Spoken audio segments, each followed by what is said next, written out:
Hello, everybody, and welcome to another episode of Toonkind at 12 FPS. This is the Ambassador of Time. I am Oatmeal, and I will be playing the Professor. And with me are two lovely players. If you would to please introduce yourselves. Hi, I'm Avi. I just did a physical wave to the screen. I'm still coming out of retail mode, I'm sorry. um, Hello, my name is Avi. How can I help you? perish. uh, I'm Avi. I'm going to be playing your local real kind thief, Arata and He's fine. Yeah. Hi, I am playing, I'm Fletch, also known as Fletcher, and today I'm going to be playing, our favorite little baby detective by the name of Camille. Yeah, and this FPS is taking place after, and very much in relation to, the two games that I ran, the Mercenaries and the Diamond of Despair. And one of these days, I'm going to be able to open an FPS without saying that. But for now, this has spoilers for those, and is probably going to involve a lot of the same content warnings. Um, uh, so do check those out.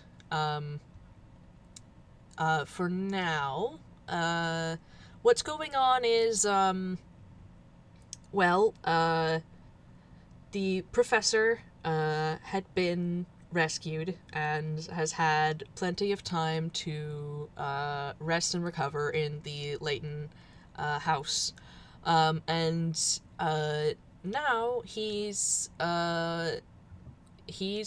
recovered properly and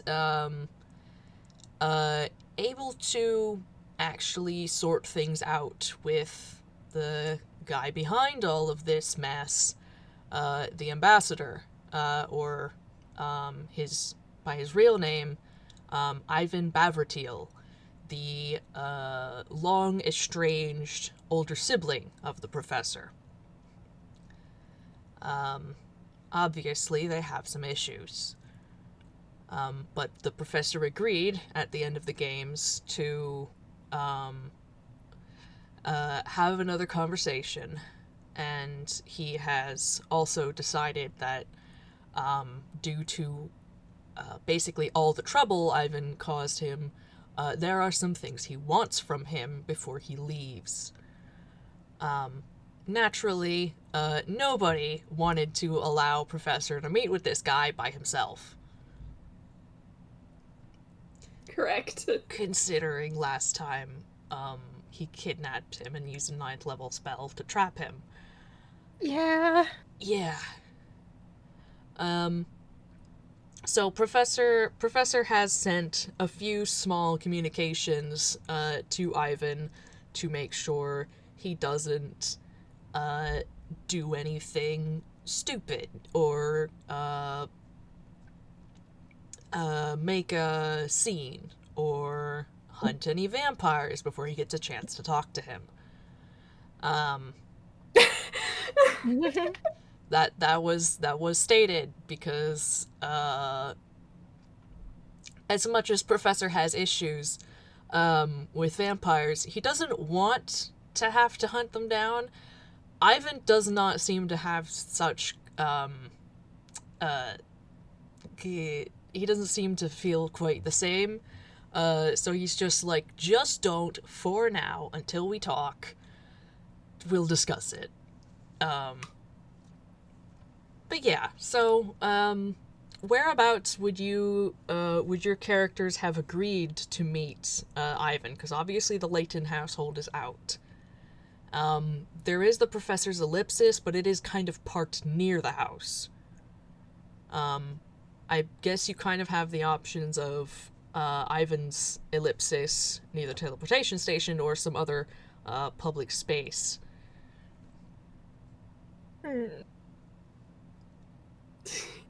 You know, hmm? You go. It would be really funny if we decided to meet at the Painted Lady or some other local joint, and then go to the to Ivan's ellipsis You or could do something. that. You could do that if you want. We could. I think it would probably annoy Ivan, which is probably good. Oh yeah, then we're doing it. Yes. Nice.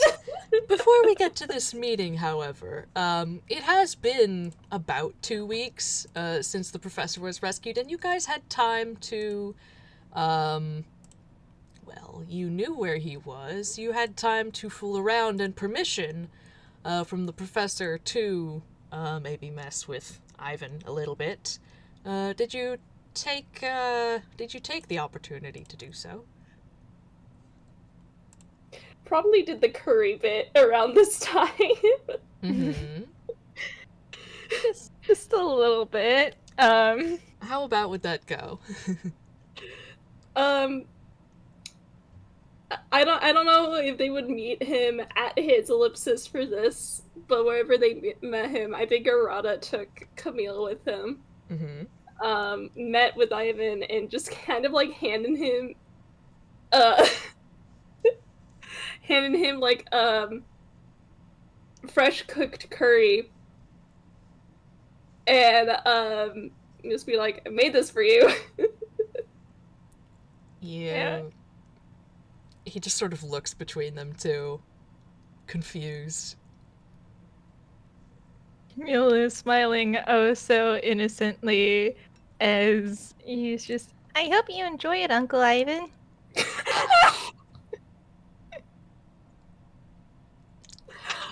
His face scrunches a little bit, but it's kind of just in more like confusion and consternation. Like, huh, okay. I wasn't expecting that. Kind of like just holds it out for him, like, come on, take it. It's totally normal. He raises an eyebrow, but extends a hand and takes the dish. He's going to pull back the cover and take a look at it. It's curry. Arata made sure to put in a special ingredient just for you. And what would that be? It's a secret. Huh. He just sort of like looks at Arata, like squinting. Looks at the dish. I'm not going to roll, but like I assume it doesn't look like there's anything wrong with it. There is nothing wrong with this curry. Yeah, he just sort of like takes a look, you know, sort of like he's examining it, like turns it sort of like this way and that, and you know, and gets a waft of the smell and just kind of looks more confused, like I don't get it. And just closes it and just kind of very clearly puts on you know, just kind of puts on a face of like gratitude, like covering up that confusion, like thank you very much.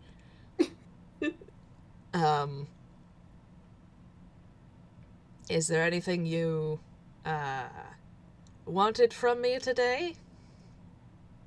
Nope. Ah. Well, enjoy your afternoon then. Yeah, you too. You too, Uncle Ivan. He just kind of like you see him like just react minutely at that again. Mostly because of your high perception, but like yeah, he doesn't know what to do with that. He just kind of like gives them a wave, and goes back into his ellipsis. He's so confused, guys. It's probably like curry with apples in it. Ah.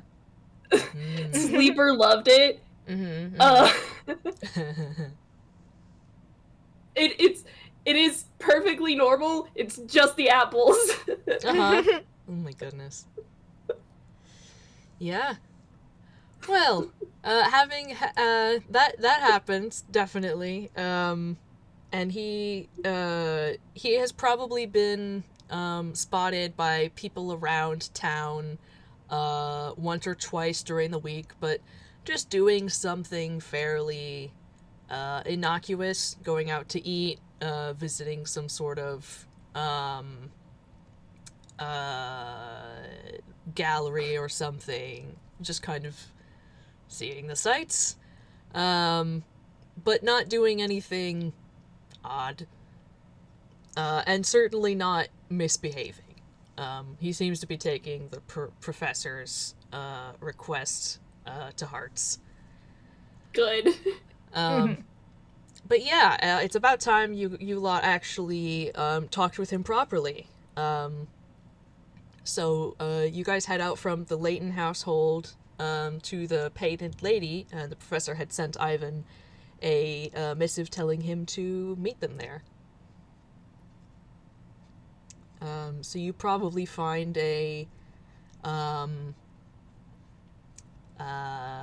probably a corner spot,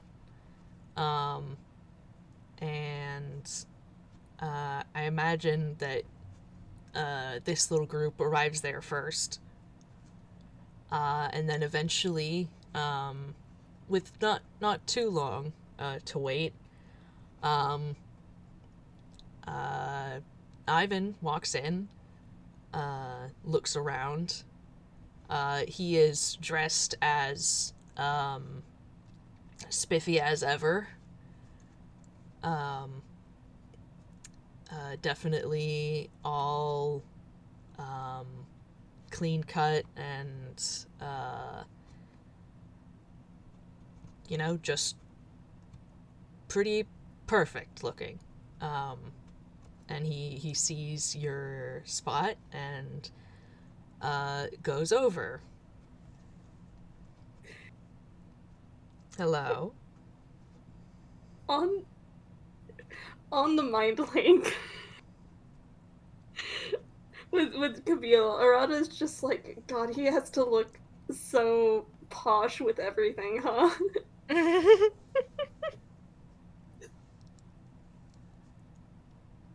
Professor looks up at him. Hello, Ivan. Camille gives a happy little wave, like, "Hello, Uncle Ivan."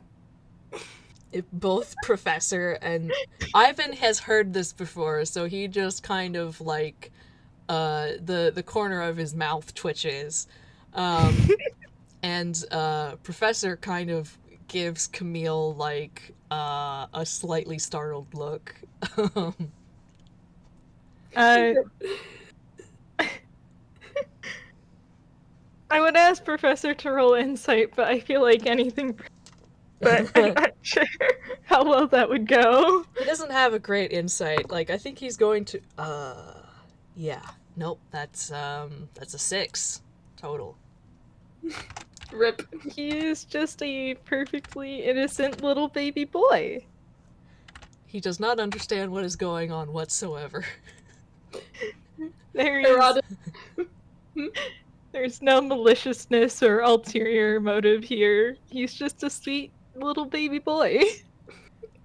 And this is very strange to the professor. Because he knows better. But yeah, he's confused. Hello. I don't think we ever formally introduced ourselves. You can call me Ivan Bavratil. And he extends his hand to Arata and Camille.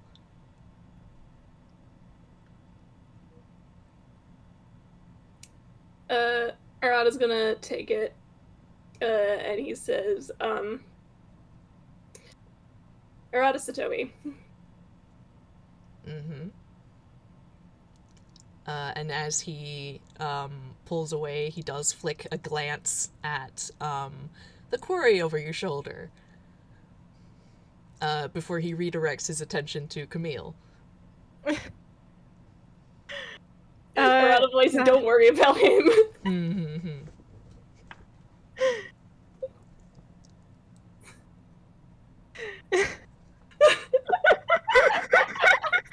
Yo, you're in the commentary. Okay. Unfortunately, Camille does have a particular gag when it comes to introductions. Uh-huh.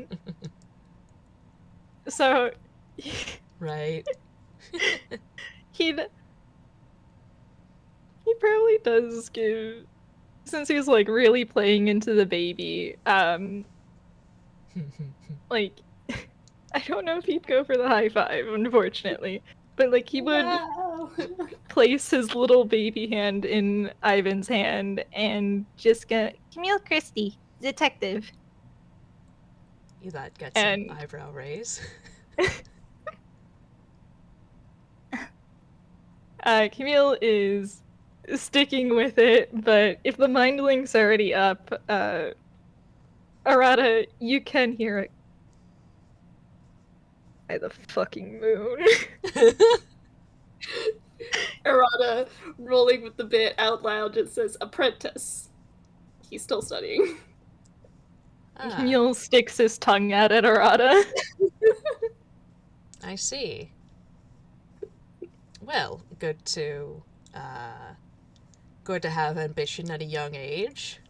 And he sort of gives Professor a side eye, and the professor rolls his eyes.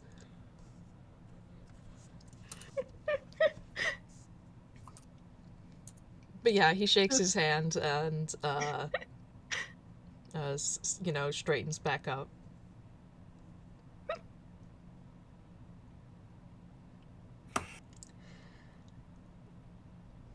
All right then. Are we going to have our discussion here then? He does kind of like look around. Arata glances to Professor just to see if he's okay with it. Yeah, he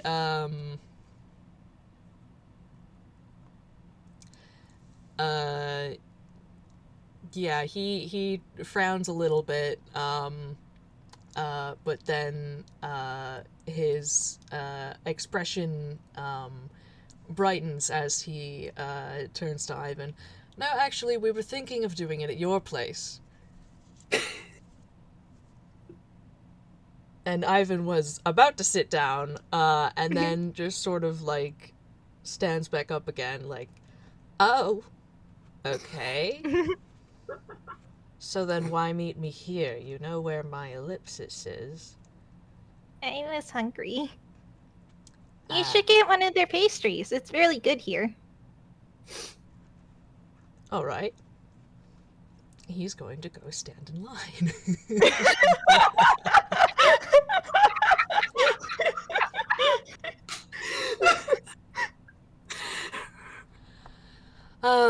Professor does just kind of like,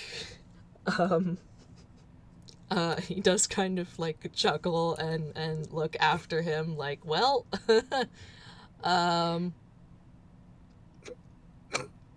it's kind of funny seeing him do things like so mundane. Arata's kind of just grinning.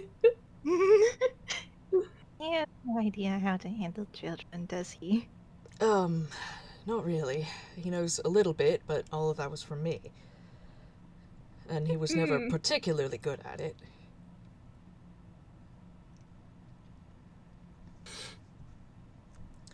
That's...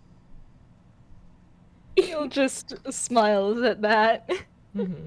And since Ivan is not here, it's probably fairly clear to the professor that he is a scheming little rascal right now. Uh-huh. Arata's just like very quietly, he is making it so easy right now. He doesn't quite know how to deal with this place, I don't think. Oh, that's fair. It is pretty weird here. But yeah, Ivan will get a pastry and do his best to ignore any odd greetings from other redheads at the establishment.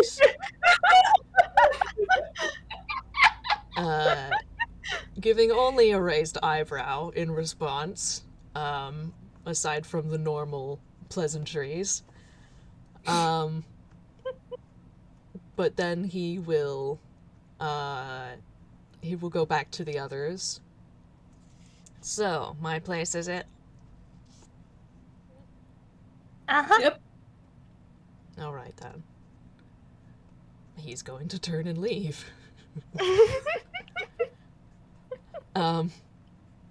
And the professor's going to get up and follow after. Gesture for the others to do the same.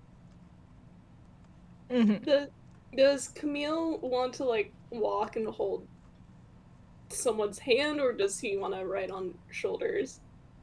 Let me roll for it. All right, he is going on someone's shoulders. Who? I'm gonna guess Arata would pick him up. Arata can, yeah. Mm-hmm. He'll offer it. Nice. Just hears indistinct meowing from the bag. His spot now.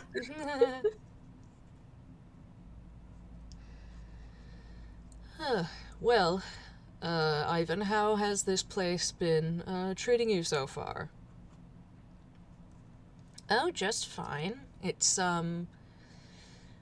really quite an interesting place you've, found to hide here. Quite, eccentric, fittingly. Do you like it? I like the art, yes. That in particular has my interest. He'll tilts his head. Smooth.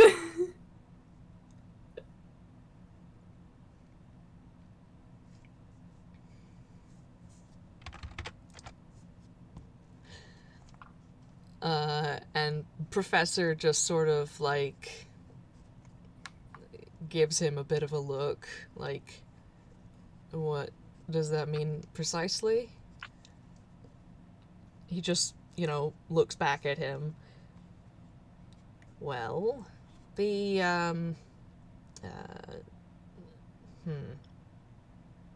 the things that the people here make are quite fascinating. It's really quite telling. Art naturally can show a lot about an individual or a people with its various themes and patterns. There is a lot of sort of meta commentary in toon art I'm seeing. And a interesting combination of styles that does reflect the population.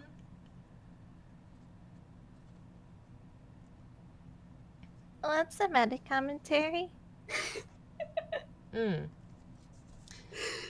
Well, it's an observation on the nature of something in a manner that I'm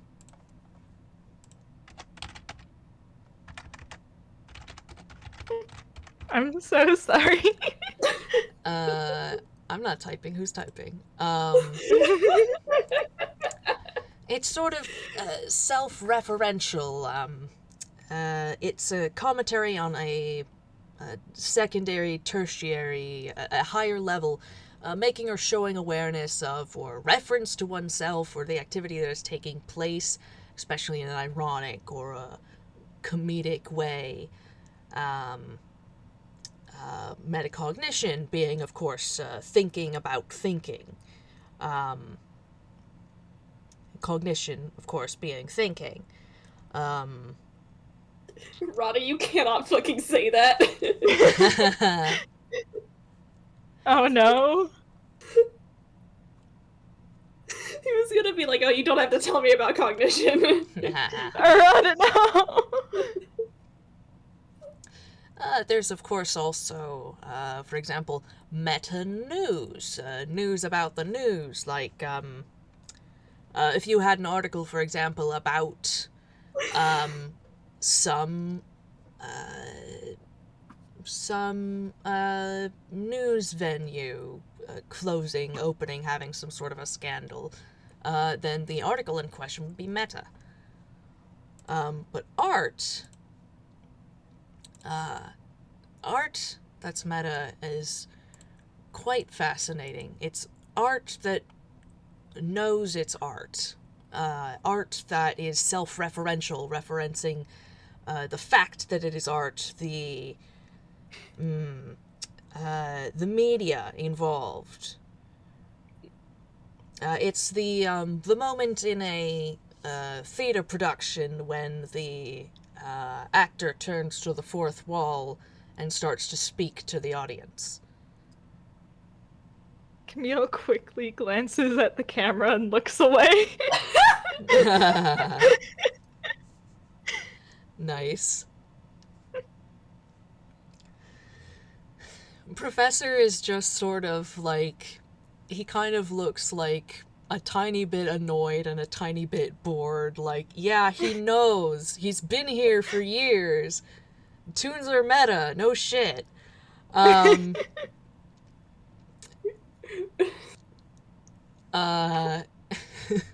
had a thought, and I'm not sure if it will fit anymore. Oh? It was like Arata just going, looking up at Camille and being like, you know how on Angel Feather Rangers when they talk to you through the screen? That's kind of meta. Oh, I see. I suppose that would be an example.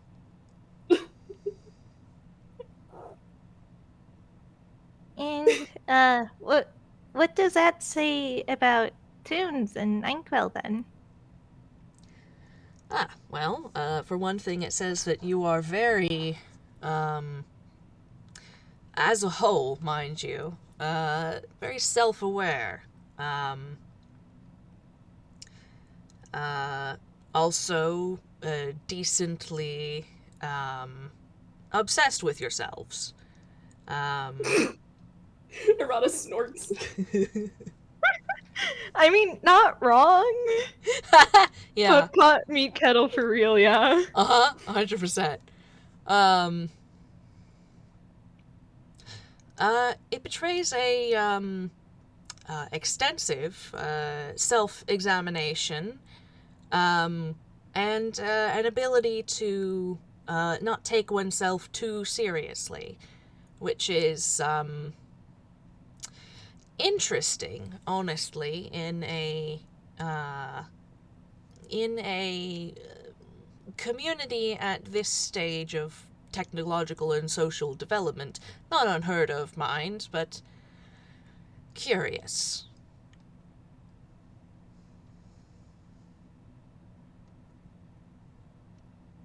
Are we not supposed to be able to laugh at ourselves? I wouldn't say that. I would just say it's, a little less common, elsewhere. Sounds rough, Sounds buddy. boring. Hmm.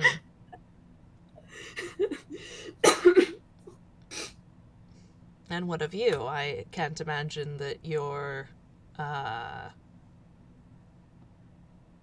native to this country? He looks at, Arata. Hey, he could be. Is that so? I've never No. taken anything serious in my life ever. Hmm. Is that why you're This here? is a blatant lie. Yeah.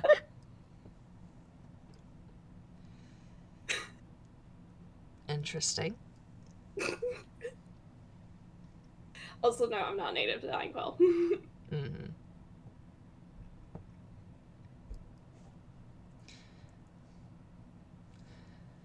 Where are you from? Rhoda, please don't just say that. You can't just go, wouldn't you like to know, weather boy? You could. Wouldn't you like to know, Time Boy?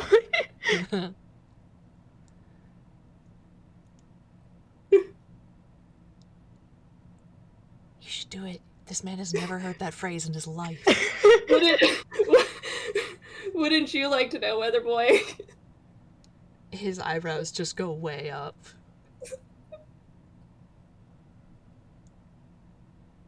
Rhoda just kind of smirks at him.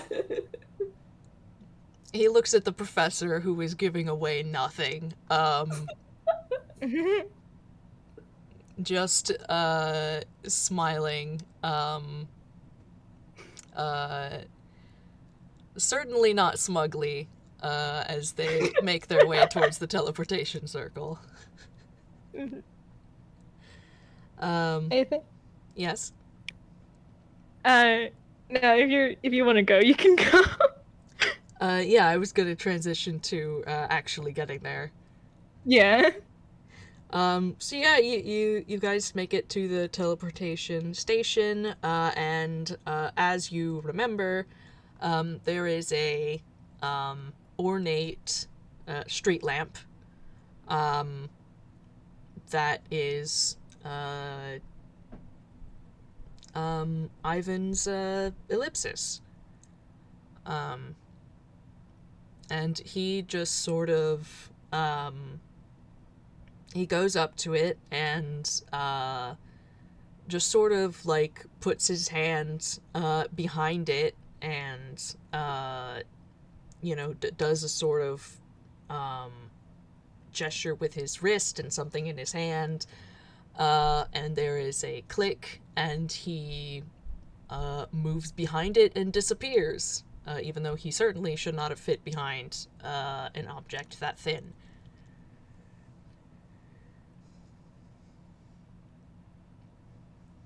Pretty dramatic, huh? Rhoda's clowning on him on the mind, like, I'm trying to figure out what words he's using exactly. He's like... I think he's mimicking him on the mind lane, kind of like...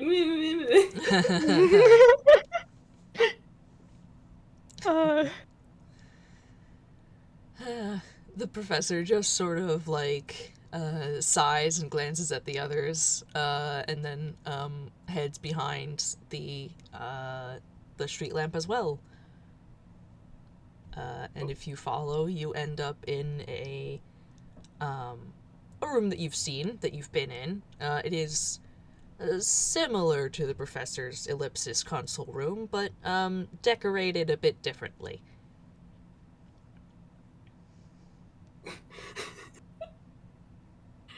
Rhoda on the mind, like, I don't like how it looks in here, actually. I mean, that's fair. He's got a very particular sense of style. It is also a lot sleeker and more, somehow even more modern looking than the professor's, which looked pretty modern to you guys. Oh, yeah. This is like, I didn't know it could get sleeker, but somehow it did. Also, notably, everything in its place, very neat, no signs of wear or tear, very, very clean. Yeah. And he just sort of, he lets them inside, and the door closes behind them. You can no longer see Villestown.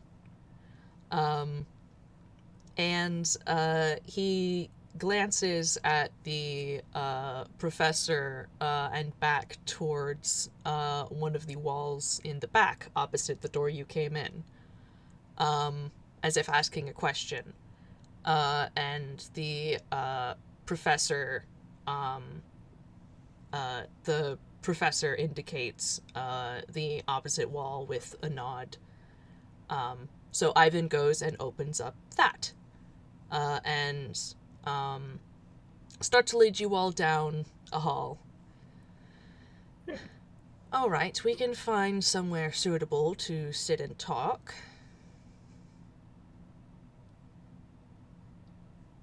I think. Okay, question. Yes. Did this ellipsis poke at the mind as well, or no? No, it has not. If you'd like to do a perception or investigation in this place, you may, but it has not, as yet, poked into your mind, and did not during the game. Mm-hmm. Interesting. Yeah. He didn't realize that during the game because there were other priorities, but now that they're here again, he's probably asking over the mind link, like, hey, did you feel it poke at your mind? And he's like, no, not really. Oh, of course. Did you disgusting little man? What is that? See? That's a... Ah! My goodness. It was perception from Arata. Nice. Yeah, I'll do an investigation then. It's the same modifier for both. Nice. Alright. With the perception, it is... let me think. I'm having a hard time describing, like, the style in here, besides modern and new. Like, I'm not sure how to put an era to it, besides, like, maybe a more modern, space age look. Like, instead of the 80s and the 70s, like the professors, it's more like, you know, if you go out and watch a Star Trek film now, you know, it's like that. It's like a very well designed set piece, that looks, you know, not like it was constructed in someone's garage. Yeah. And probably a little more informed by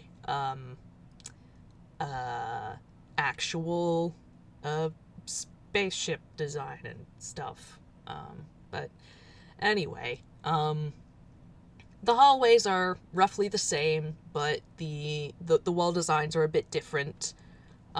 There's like smaller sort of roundels in the walls and more of them to a wall. More circular than hexagonal.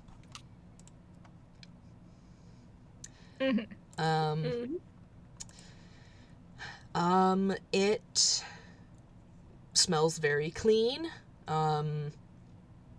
There is a faint hum in the floor and in the air. But no odd noises. Nothing out of place. Let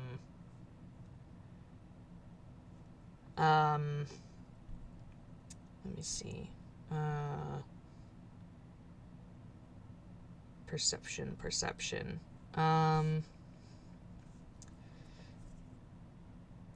It's very straightforward. It doesn't have quite the same collection of odd doors that the professors does on the inside in the halls.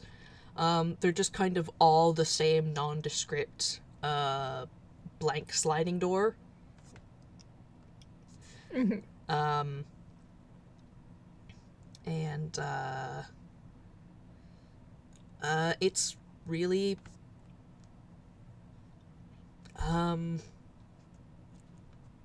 really quite blank up until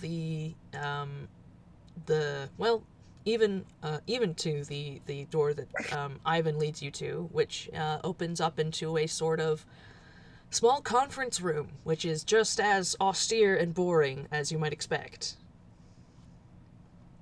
Mhm. No windows, just a table and some chairs. And a light There's your source. whimsy. Yeah. Let's see. See, Huh? Arata's remembering a conversation he had with the professor during Yes. the beach trip Yes.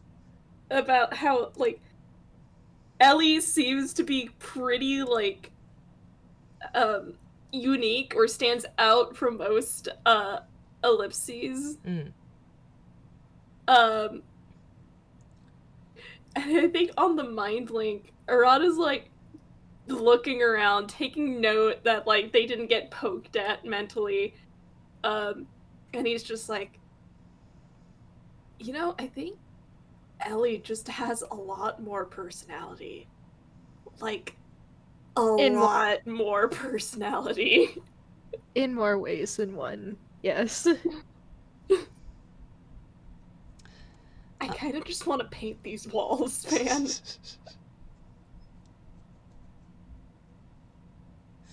Well, we can think about graffiti later.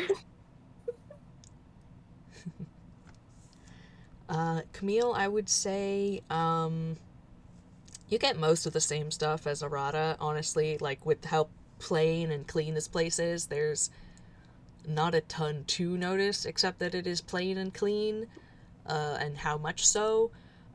It does not seem like there are any personal effects or extraneous equipment lying around.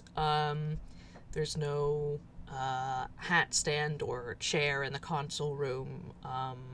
No toolbox, no wires poking out of the stray bit of console or wall. No strange smells or sounds from the different doors. And the hum remains the same and quite constant. And uh and Ivan walks confidently through it, like he knows where he's going. But there's something at odds between sort of his look and the look of this place that makes you think that either it's not quote unquote his, or he doesn't use it a lot. They don't seem to quite have the same sort of visual connection that the professor and his ellipsis do.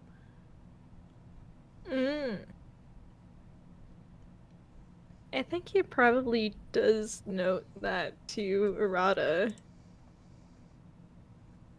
It does track, because it doesn't seem like this guy likes to leave home a lot. Mm.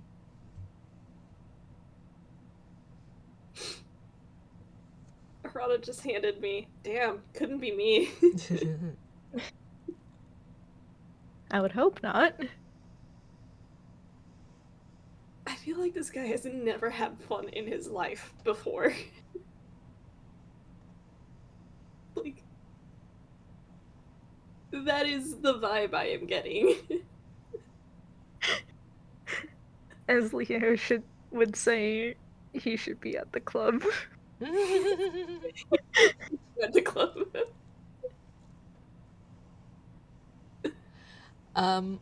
As you lot come to the conference room, and Professor gets a look at it through the doorway, he just sort of stands in the door frame and looks around and, like, just stops, and he goes, No.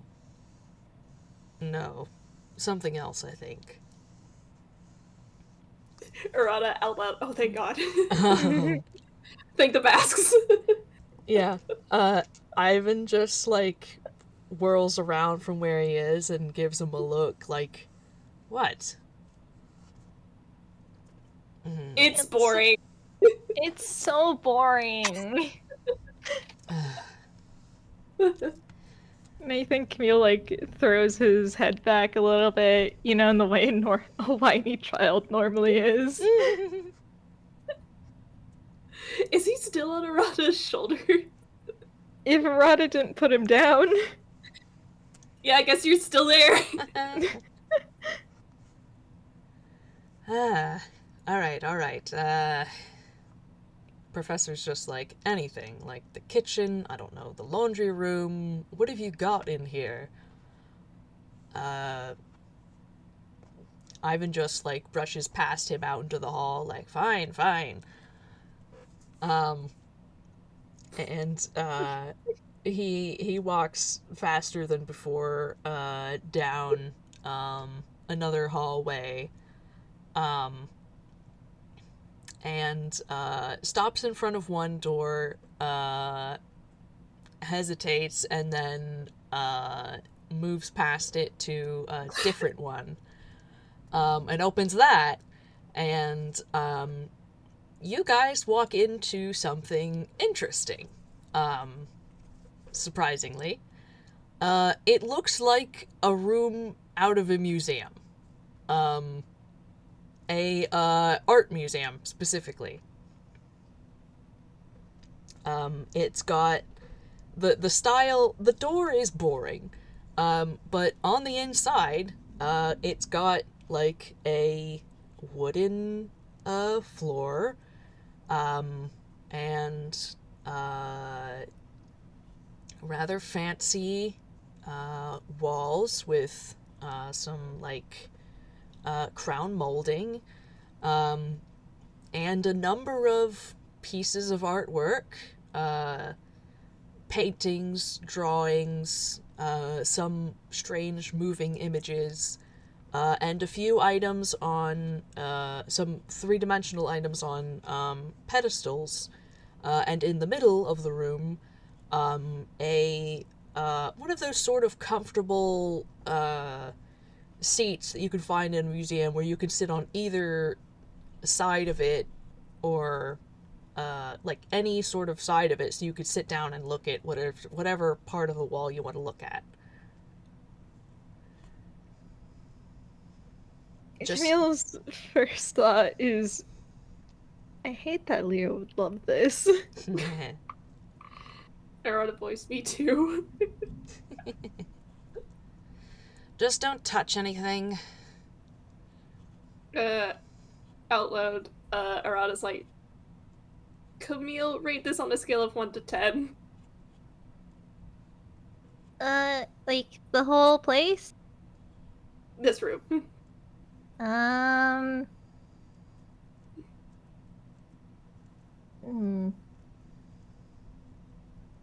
7. Alright, it passes. You have passed the vibe check.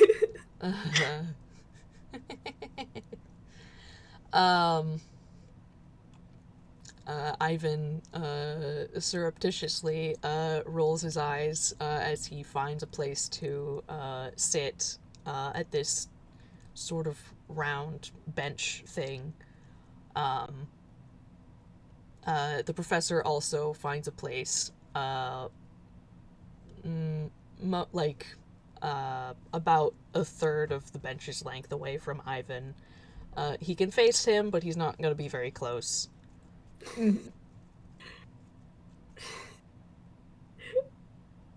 Arata Arata handed me a somewhat ridiculous idea. Mm-hmm. He's gonna sit Camille down next to the professor, and then sit so that he's in between Ivan and the professor. Nice. All right. Is this to your liking? It'll do.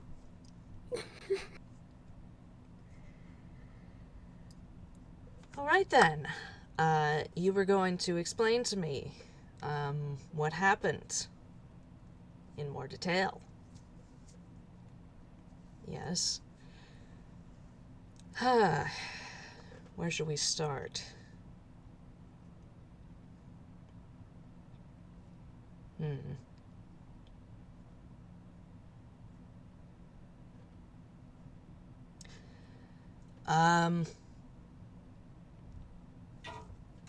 Let me see.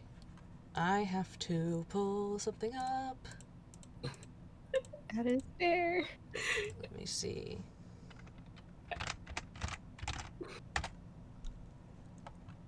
All right.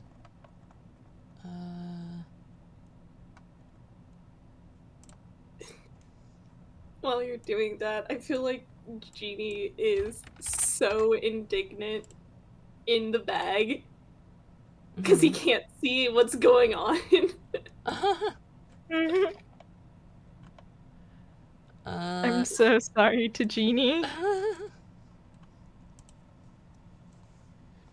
What's that you've got there? Huh? In the bag? A cat. Oh, well, let them out. Alright, Arata's gonna open the bag and Genie's just gonna meow, and he's anybody who can understand him is just can just hear, oh, finally, as Genie just kind of just hops onto Arata's shoulders.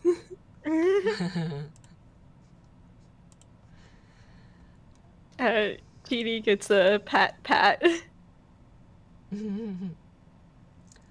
Ivan gives Jeannie a respectful nod before turning back towards the professor.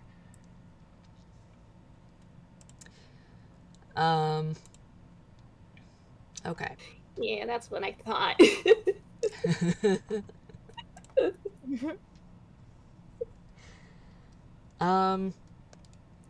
Alright, I am unsure how much to lay out because, like, a lot of what Ivan wants to know is just in the game,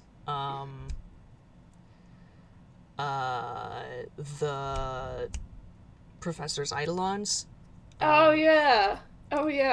Yeah, so I don't know how much I want to, like, restate.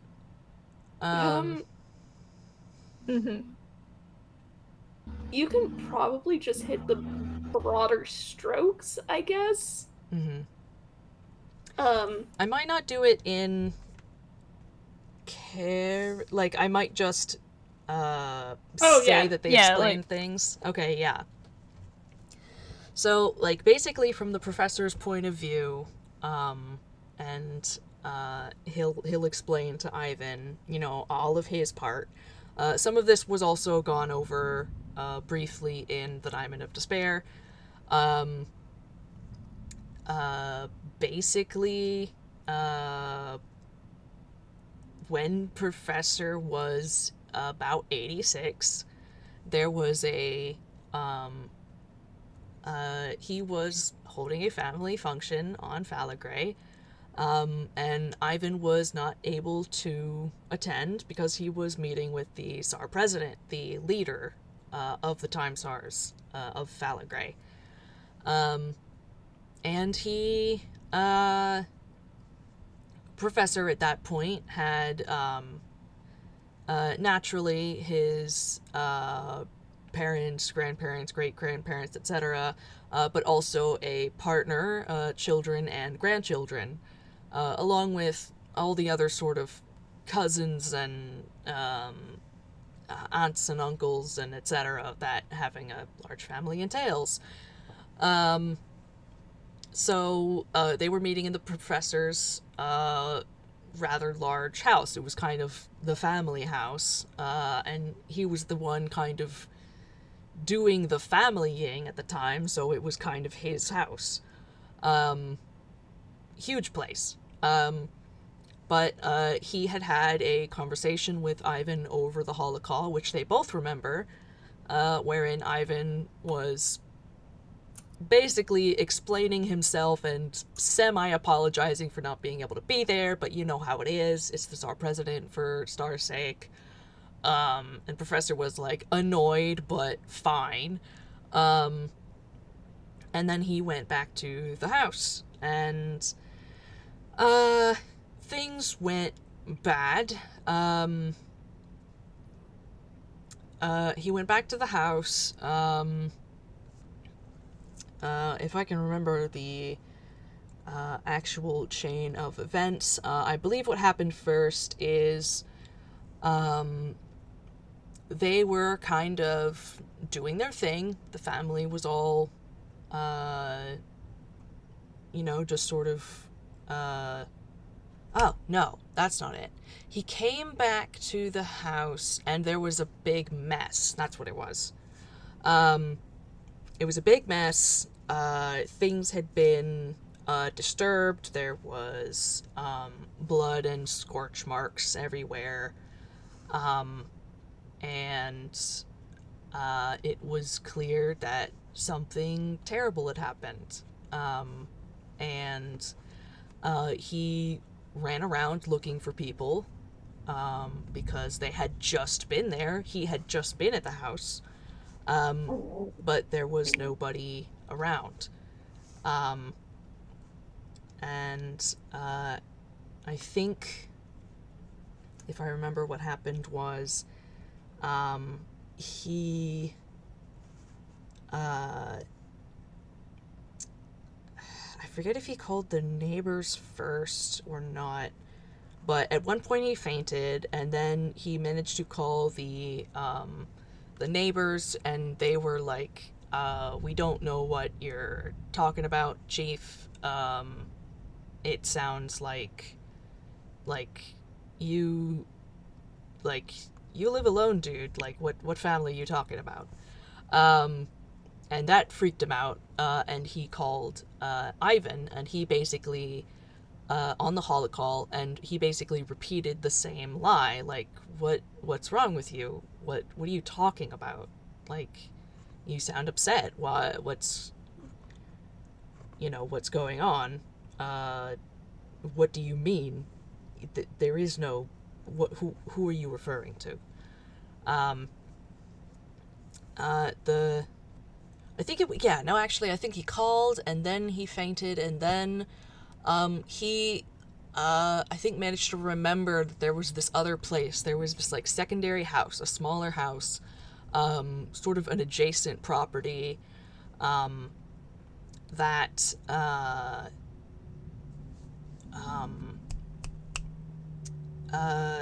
that Sharon and, her parents lived in, and he went there, and,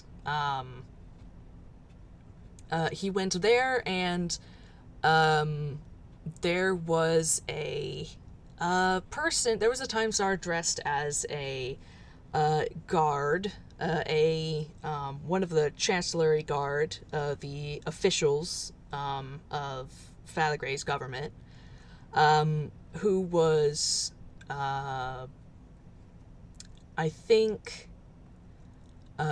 pointing a staser at Sharon, and there were already scorch marks in the house.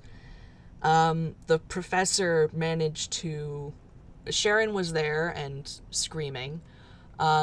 The professor managed to go inside and beat the Time Czar's head in with his cane, saving Sharon. The Time Czar started to regenerate on the floor, and the professor and Sharon fled the scene. And then things kind of go funny. because this is where some time travel happened. The cult that orchestrated this essentially felt that they messed up and redid it. They sort of reset time a little bit back. And so it's all sort of happened again. The professor had his call with Ivan from the Holocaust station on the street and returned to the house. And this time, instead of a mess, it was empty and clean. No scuffle. It really was as if nobody had lived there except him. And that was confusing and concerning because he did expect people to be there. And he ran about. He tried to call people. They told him lies. And as he was kind of at his wit's end, a Time Czar dressed as a chancellery guard showed up at his doorstep, and came inside, and Sharon dropped her disguise. It was her. She was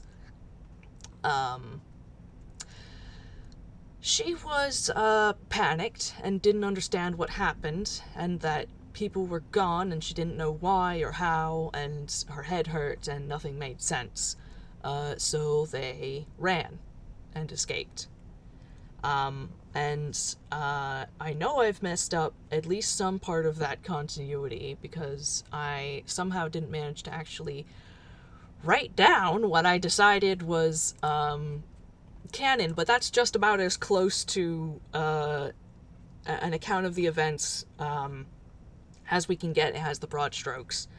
And then essentially the professor and Sharon got yoinked by some cultists who took the professor and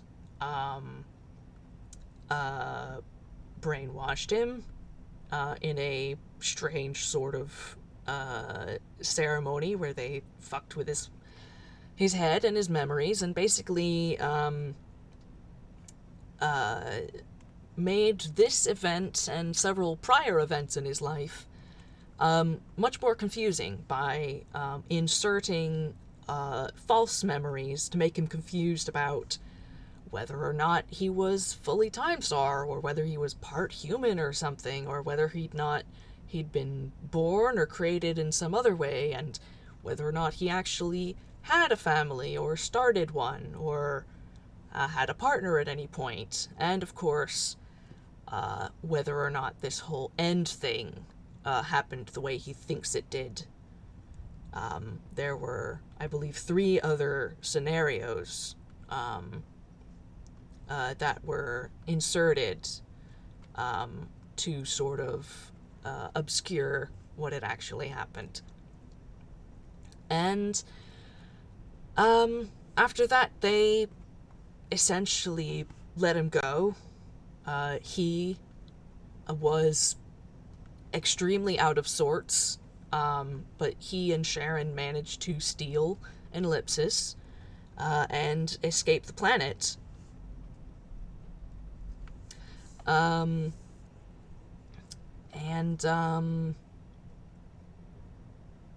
That's yeah, and then the professor, as he was leaving, essentially, he cut off his psychic bond, his familial psychic bond with Ivan, because he believed him to be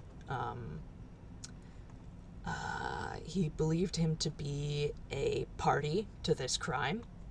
And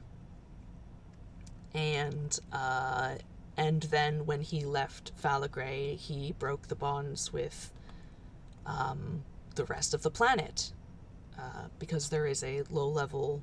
It is explained to Arata and Camille that there is a low-level psychic bond between all Time Czars living on the planet, but that the professor is no longer a part of that network because he left. and the professor breaking Ivan's bond first was his way of symbolically disowning him for what he thought that he had done. It is also noteworthy that time travel, particularly of the nature that was used in this plot, is highly illegal and supposed to be impossible on Falagray, and that these people must have had very good connections in very high places to have been able to pull it off.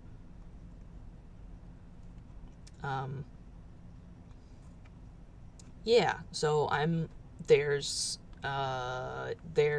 Ivan's side, but I'm going to put that down, and if you guys have anything you want to say about it or any questions, we can do those in character. All right. A lot of this Camille could kind of guess at, but hearing it is definitely a whole other thing. Yeah. And like, that is a very difficult thing to recount, so he is probably like leaning into the professor a little bit if professor wants some support or comfort during this. Yeah, absolutely. I think he honestly probably like it gradually goes from like you just sitting next to him like to basically having like grabbed him and put him on his lap and just like holding his hand. Yeah, Camille's which is just a teddy bear. Emotional support child.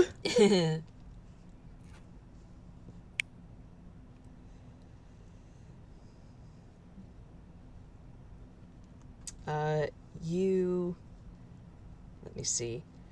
Oh yeah, I suppose in addition, I mentioned this in the FPS with either Arata or Camille or both, but the reason that these people were, as the professor found out during his brainwashing, they were not actual government agents. They were the cult of the extra, a secret group of time czars who idolized one of the three time czars who founded Time Czar Society. There was Tassalon, the geneticist, Epsilon, the there's another word I'm looking for, but he was the like physicist, the one who was stellar physicist or something, whatever. Astrophysicist? Or not quite. Quantum physics, maybe. He had a lot to do with was it stellar engineer? That's the word I was looking for. We were dancing around it. Yeah, stellar engineer, and then the extra, the mysterious third member who nobody really quite understood, but they were known for kind of working from the shadows and being a force for change and sort of radical ideas. And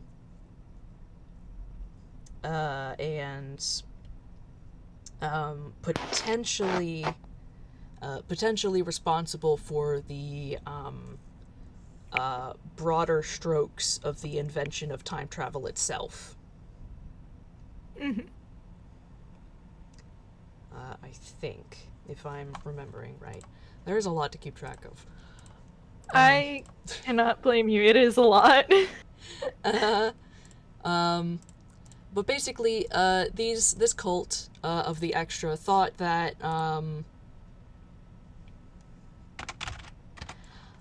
thought that their idol had returned, and basically it had been ages since the extra was, alive. All of these three founders were long dead. The extra kind of disappeared. But it was long enough that they could be assumed dead. But this lot thought that they saw this kind of upstart time czar, the professor, and thought, hey, that's our guy, reborn into this new form. Surely, if we fix him, he'll usher us into a new age of change and interference and conquest.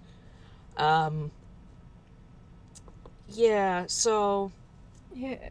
they were like, yeah, but while this guy was kind of a rebel in school, he then kind of like more or less settled down to have a family, and they were like, if he keeps doing this, he's not gonna like be our guy. So we need to strip away all of that stuff so that he can realize who he really is. Hence, killing everyone. Or perhaps more accurately, they, that first go where Professor came back and the house was a mess, that was when they came in and just killed them and then tried to erase them from existence. This did not work properly when they tried to alter the professor's memory after that first go. It didn't work because the essentially since they were family, they were bonded in a way that when they died, it left kind of too much of a mark on the professor's memory that it could not be erased. Because it was kind of such a traumatic parting. So they decided to basically start over and do it differently. This time, instead of, going around the house, killing people and then,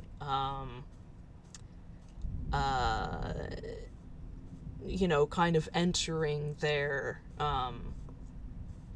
entering their identities into the erase from time machine, they just kind of rounded them up alive, and then erased them from time directly. And this seemed to help the sort of false memories stick better.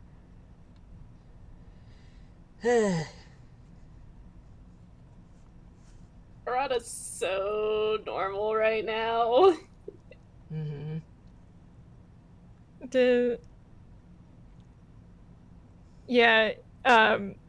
On the mind link, Camille is trying to see the Rata as well. He is he is doing his best. Camille, please, I cannot go out and change these people's hearts. Please.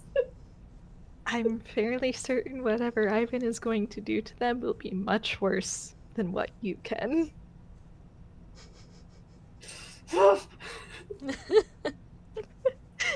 You still wanna?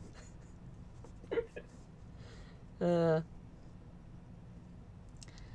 yeah, that's, I think, yeah, I guess the only other detail is that they did also tamper with, Sharon.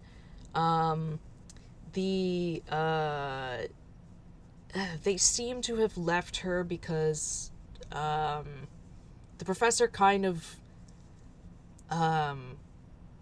got her before they could, and, like, they were like, okay, it's one person, like, this won't make a difference, we got most of it, it'll be fine. It was basically going to be too much issue to try and, like, do the whole thing again, and try to get all the pieces where they needed to be. So they were like, all right, fine. Cutting our losses, this won't make enough difference. And, well, they expected that on his next regeneration, the professor would regenerate into someone who realized he was the extra. That did not happen when he regenerated. When his first body regenerated, he was himself. He was not the extra. And he stands by the fact that he has never been the extra. Never has been, never will be. I think I'd like you guys to roll insights for the professor and Ivan for this sort of half of the discussion. All right.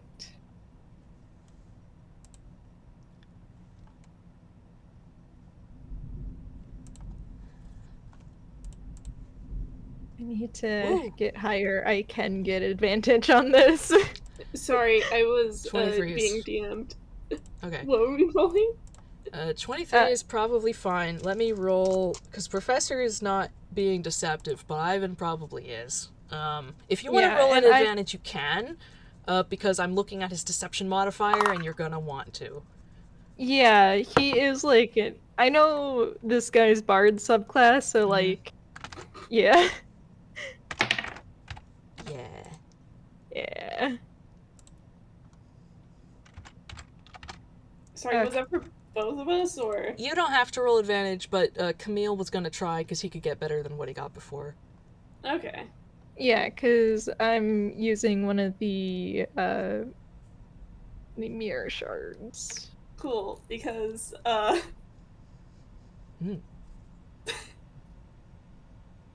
Alright. Yeah, Arata, you're so upset. You hate this, actually. I hate it so much. He hates it so much. It's one of his traumas, and these people just suck. Yeah. I love that he just possessed you for a moment. Yes.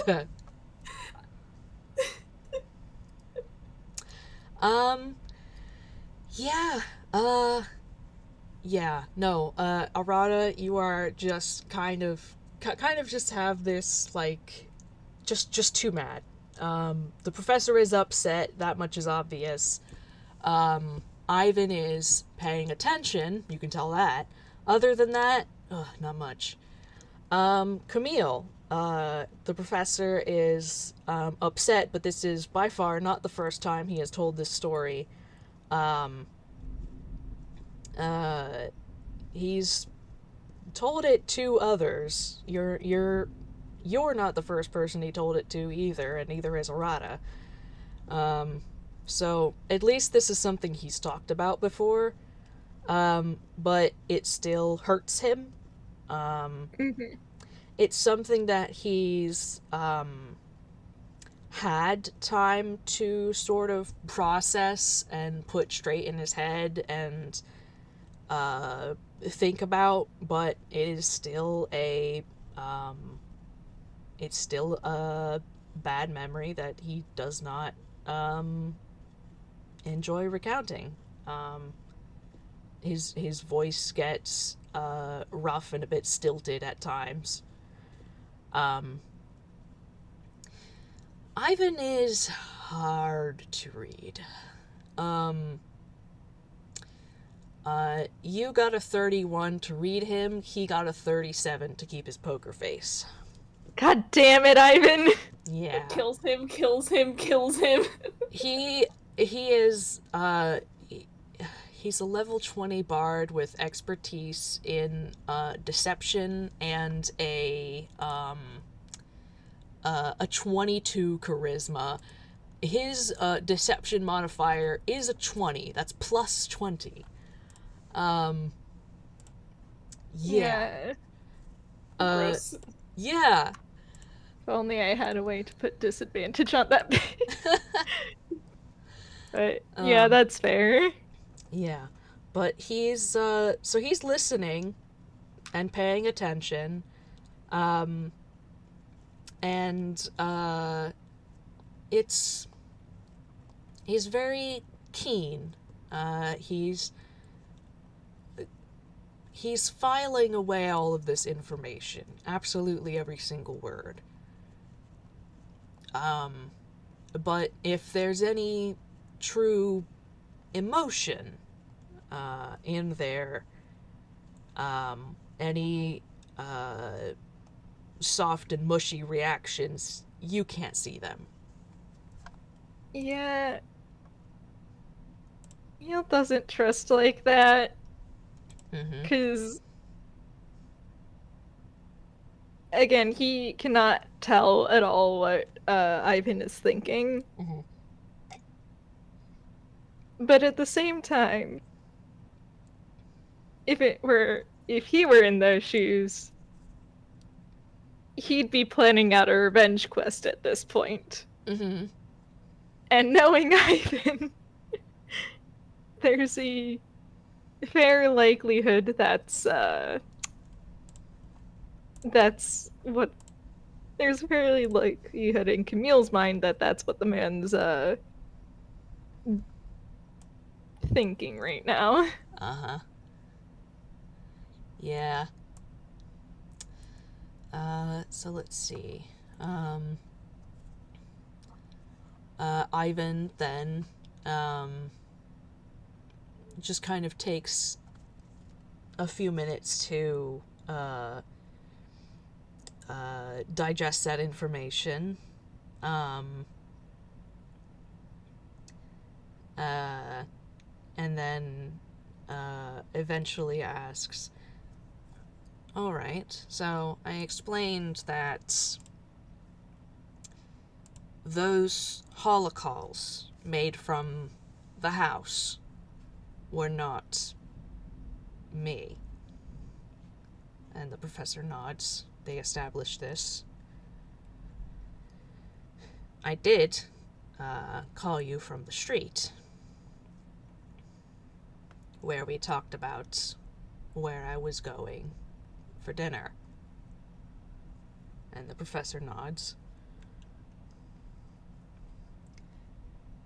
I received no call from the house. Instead, there was I was at the president's dinner, and things were going fine. And then at some point, there was a strange disturbance.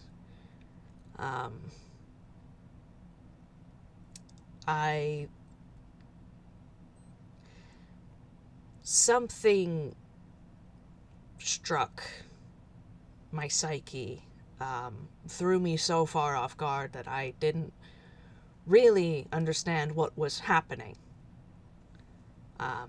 I assumed that somebody was poisoning me, so I excused myself temporarily to collect myself. I realize now that based on the timing, what had happened was probably, well, that was probably the deaths. There was then, after that, some sort of temporal disturbance, but it was several of us in the room felt it, but it was explained as a passing temporal storm that was expected.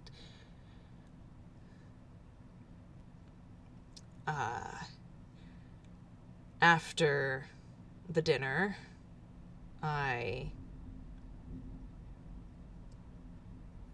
went over to the house to see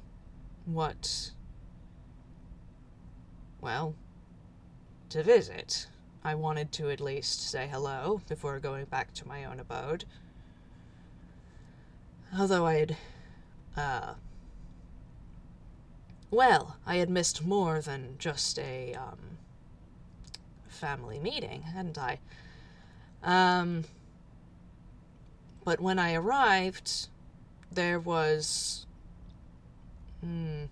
nobody there and no sign of anybody having been there, which was odd. So I tried to contact you, but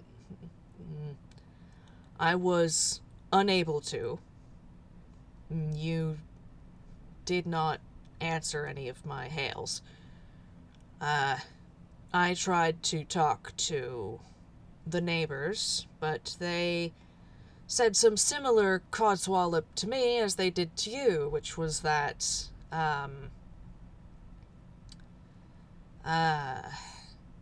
the professor had left, but they didn't understand who these other people I was talking about were.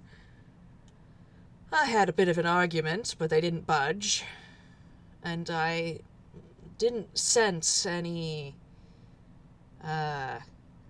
deceit at the time. Difficult to say if that was because my mind was addled or because they thought they were telling the truth. I'm not sure now. But you went missing for a while, and I tried to find you, and then you left. You were gone, I could tell. People were looking for you, but I could tell when you left the planet. Yours and, to a lesser extent, Sharon's were the last bonds that I had. And they were broken.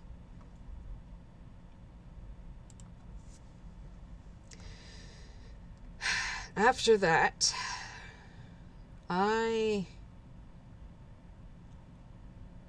you were exiled publicly. Obviously you weren't present for it, but the announcement was made. You were shunned. Nobody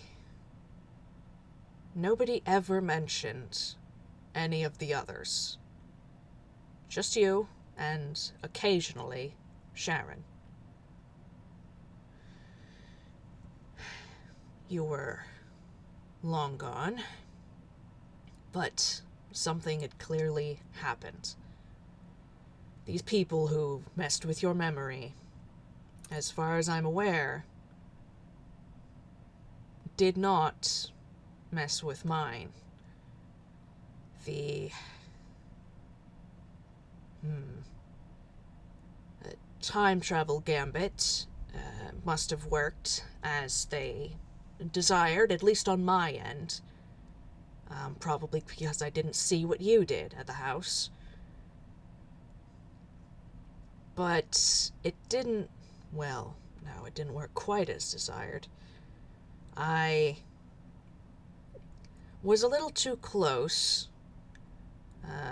to the rest of the family to have believed that they had never existed. The effects of the devices the council uses didn't quite seem to take with me as it seems to have done with the rest of the population.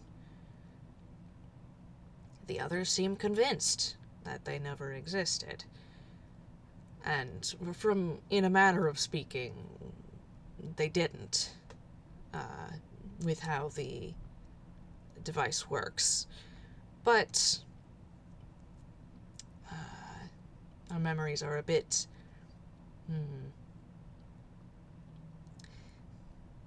too difficult to change for that to fully have effect. I knew there was something missing. I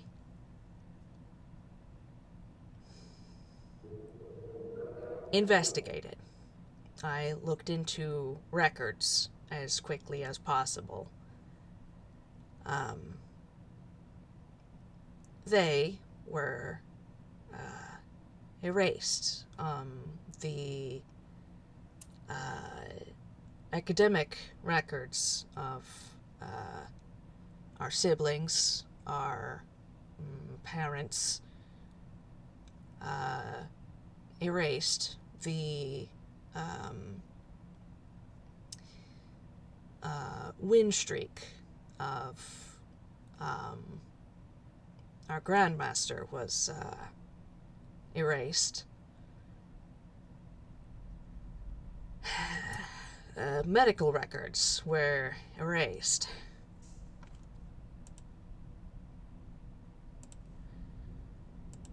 But since they did no tampering with me, there were spaces. I remembered enough to know that something was wrong. And I would not tolerate being messed with in such a manner. Nobody gets to take something from me and get away with it.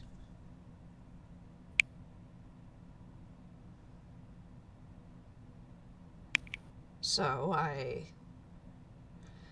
gathered everything I could, every scrap of information. I kept my head down low in case whoever had orchestrated this figured out that I understood that something was wrong.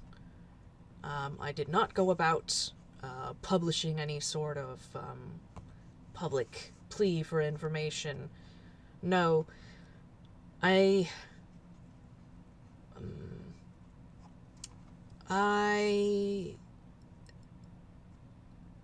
enacted a single person search of records secretly. Collected every scrap of information remaining, took copies of extant records to find where the holes were. This process, as much as it is touted to be perfect, does not mix well with a time czar's memory, and does not mix well with somebody unwilling to swallow the lies being fed.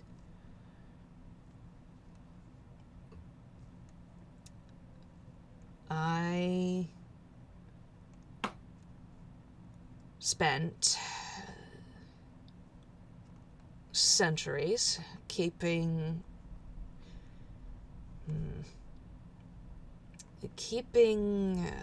these investigations completely quiet. I performed them as quickly as possible and then stopped as soon as I figured there was nothing left to be found.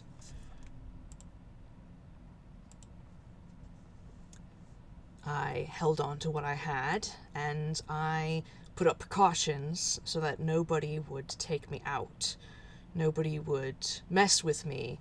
Nobody would attempt to alter my memory without my knowing.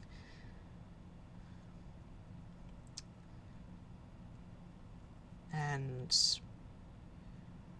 I had a few attempts on my life, naturally, but I was unable to trace any of them to this matter.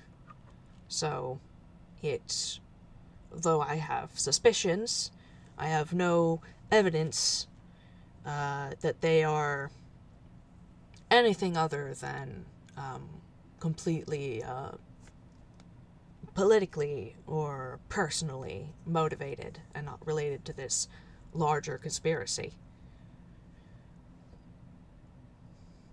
I have been keeping tabs on you. I have separated myself from your ever-growing reputation. People still remember that we're related, but less and less do they actually connect our names and our people together when mentioned. I made sure of that.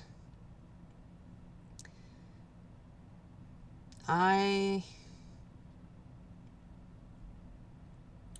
monitored your activities, made sure to grab scraps of information that I could gain access to in various manners, even if they were not available to the public.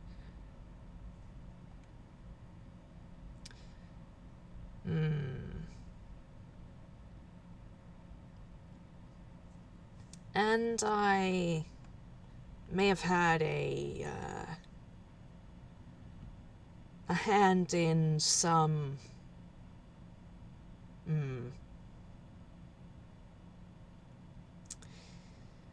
well, unfortunately, there was very little I could do with your farce of a trial the first time you fucked up. And the professor kind of scowls at him. They went a bit too quickly. There was nothing I could do. After that, however, once you were exiled to Darth, well, you were easier to keep an eye on. No longer a moving target, so to speak. Kept an eye on your little friend, too. The professor rolls his eyes. You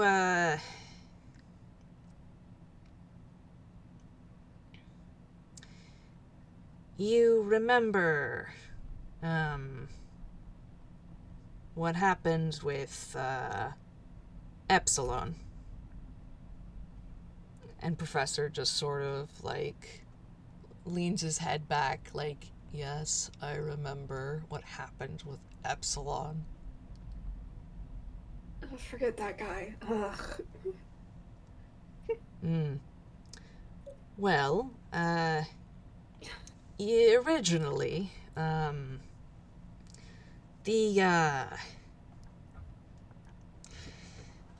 exchange for saving our planet from his destructive intentions, they weren't quite they weren't quite ready to let you go, you see. Weren't quite willing to rescind your exiles. But I pulled some strings. And at this, the professor looks very surprised and a little bit disbelieving. You pulled strings from me. Yes, believe it or not, I didn't want you to stay on Darth, and I knew that you didn't want to either. I couldn't very well talk to you there, where they were watching you the entire time, knew exactly what you were doing. Down to the second, basically. So you did it so you could talk, so you could do this. You pulled strings so that they would unexile me faster so that you could do this, so that you could talk to me. And Ivan kind of shrugs, offhanded. Basically. That's the long and short of it, I suppose. Arata raises his hand.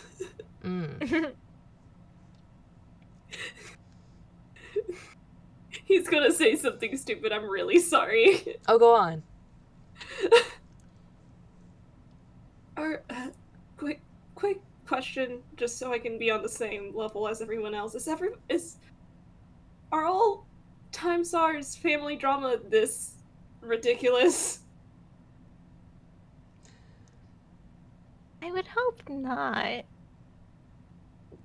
Both Professor and Ivan kind of look at each other, kind of make a face, and like Ivan just sort of goes like, not quite, and the Professor does a sort of like so gesture with his hand. Like, I get it. I guess. And he also does like a wiggly hand gesture. I guess this is kind of showing that you care, but it is kind of a backwards way. You still did kidnap the Professor. Oh, I'm aware. Kind of fucked up. Perhaps.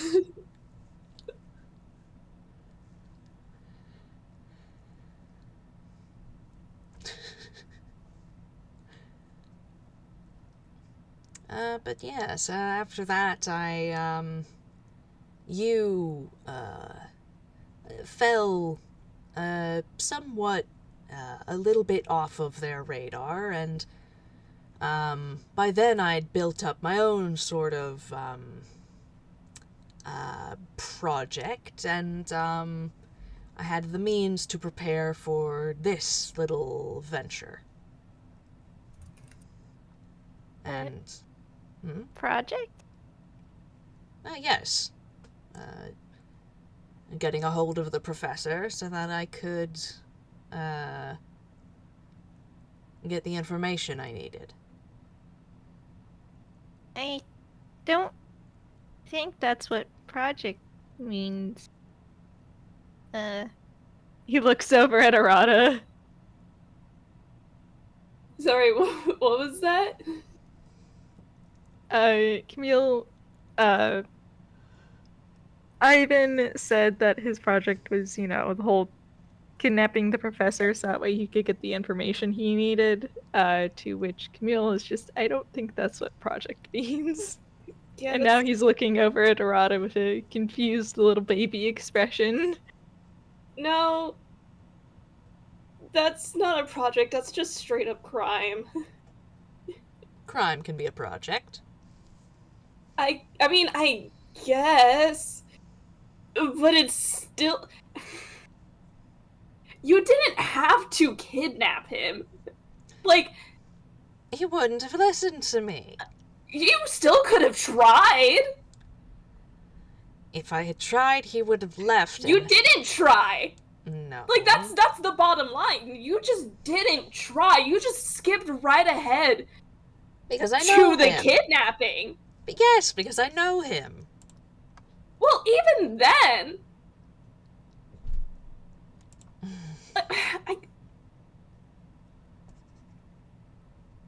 Like, no wonder he didn't want to talk to you. Like... Well... I get if he doesn't want to talk to you because of the whole, like... miscommunication, the fucking... whatever the cult did. But... nobody knew? And I think jumping to that extreme just made everything worse for you. He sort of tilts his head. Well, say that it all worked. What would you have done with the professor after you got the information? Oh, well, that's simple. I would have let him go. And that's So it? he never talked to you again? He tilts his head and his eyebrows furrow. Like, I mean, if one of my brothers kidnapped me and then tried to kill all of my friends, I don't think I'd want to talk to him again. Like, ever. Well, I didn't think he'd want to in the first place. So, you never... I didn't think I had anything to lose in that regard. God.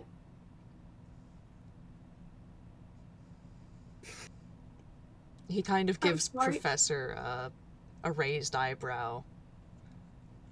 I'm sorry, but like, full offense, for a race that is supposedly like really powerful, I'm starting to think that all time czars are just that stupid. Like, it's like you all are just so stuck in your own little bubbles that you don't even recognize that even the tiniest things you could do affects everyone around you. Get his ass. Like, would it ever just kill one of you to just maybe consider that the world doesn't end where you can see?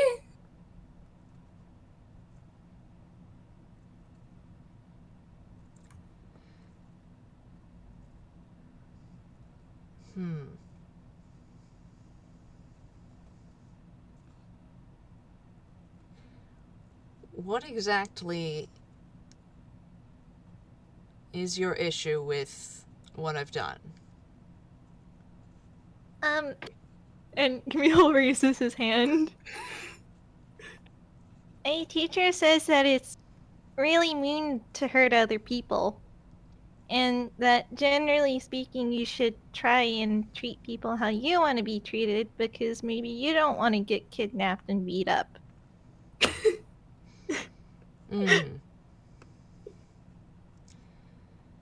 That's, a common sentiment, one I've heard before, but, You...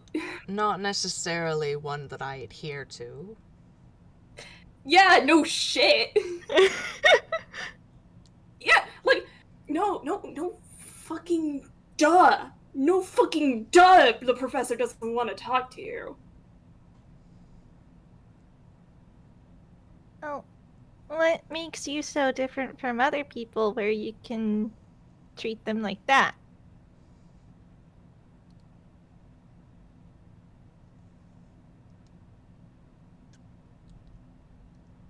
Treat them... Treat them mean, I mean.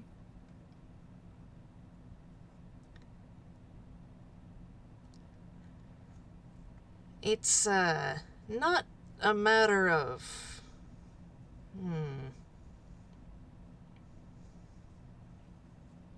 I'm so sorry to Ivan. Not a... I love Yes?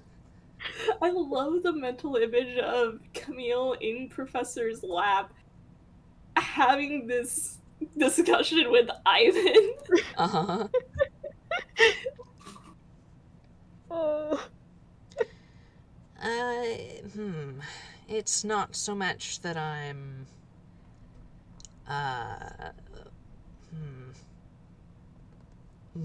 better or more deserving, so much that I'm,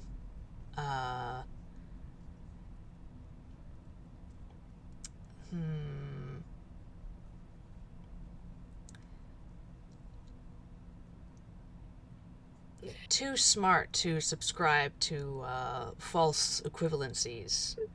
Oh, you shut the fuck up and get your head out of your ass. What's the false equivalency? Well, And what? How are you too smart to treat other people nice? well, you see, other people aren't going to treat me nice, so I don't have to treat them nice. That is the... Okay. Ever since I stepped into this ellipsis, I've heard a lot of really stupid things, but this is by far the dumbest. Like, if you were really smart, you would know that being nice to people would make them more inclined to be nice to you. Like, it's not that... This isn't rocket science. Oh, I know all about pleasing people to get what I want. That's not what I'm fucking talking about! I'm talking about basic decency here. Like, God, I thought... Well, yes, you don't want to be rude to people. Oh my God, shut up. Actually. By the masks. You can tell you're a politician.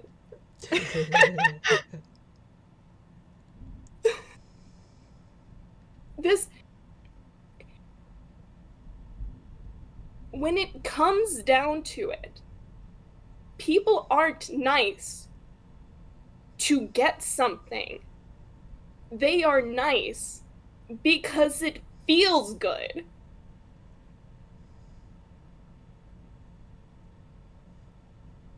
Maybe, if you just tried to, I don't know, step outside of your own bubble, maybe you could see that.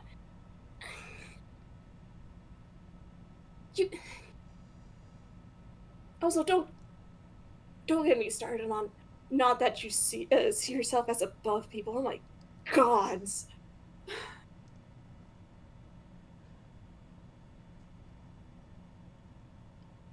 He's listening, but he doesn't fully seem to believe what you're saying. And he just kind of gives the professor a look. We aren't with the professor because he pleased us. We're with him, and we rescued him from your ass because he was nice to us. And because we know he would do the same for us.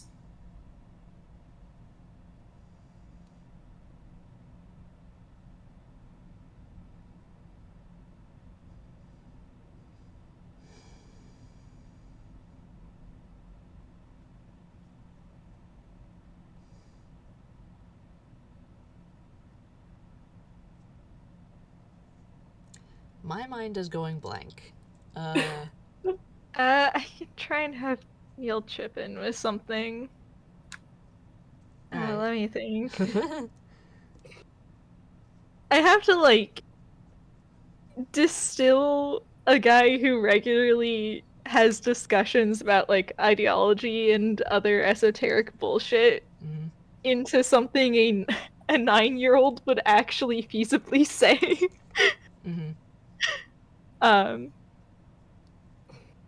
Fucking love Camille. Well, I don't really know what makes someone want to be mean, but I know that I like being nice and helping people because the world is already really, really mean to some people. And the least I can do is try and make it a little bit better.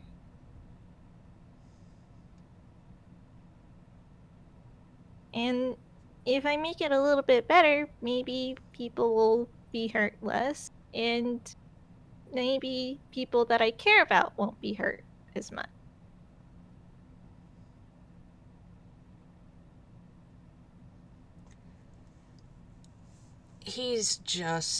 Ivan is just looking at the two of them, and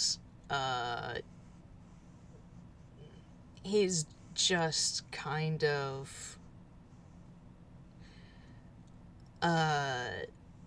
you can kind of see the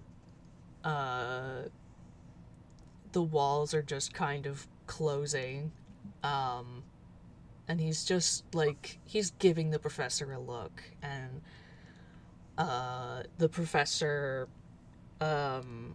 rubs at his forehead.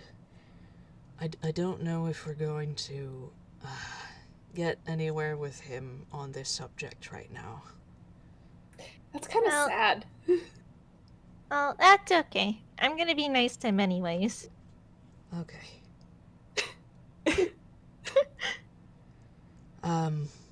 We aren't here right now to fundamentally change his beliefs and his behaviors. Professor sends Arata a significant look. I'm sorry, you're talking to the change people's fundamental beliefs and behaviors. Yeah, I know, and he knows.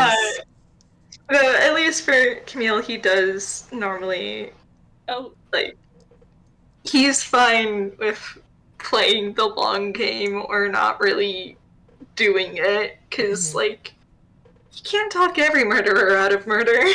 Yeah. Shit, did my mic change? It did. Yeah. One moment.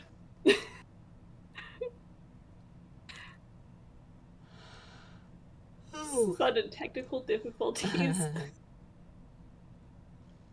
Am I banned? Yes! Yes. Okay, I think my little darling puppy dog who I care for so much knocked the USB out of place. Aw. That groan was in character.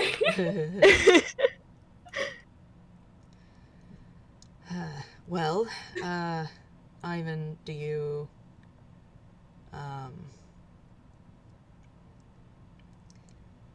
are you satisfied with the information that I've relayed? And he sits back and considers for a moment and nods, tilting his head slightly. If there are any details you remember about the voices, features, any identifying marks of anyone involved with the cult, if you could let me know. But other than that, yes, this answers my questions. Oh, are you gonna try and find them like a detective would? Something like that. Camille is looking at you with big ol' eyes. I've already done a fair bit of investigation, but now that I know what to look for, it should be a bit easier to track them down. It'll just be difficult to keep myself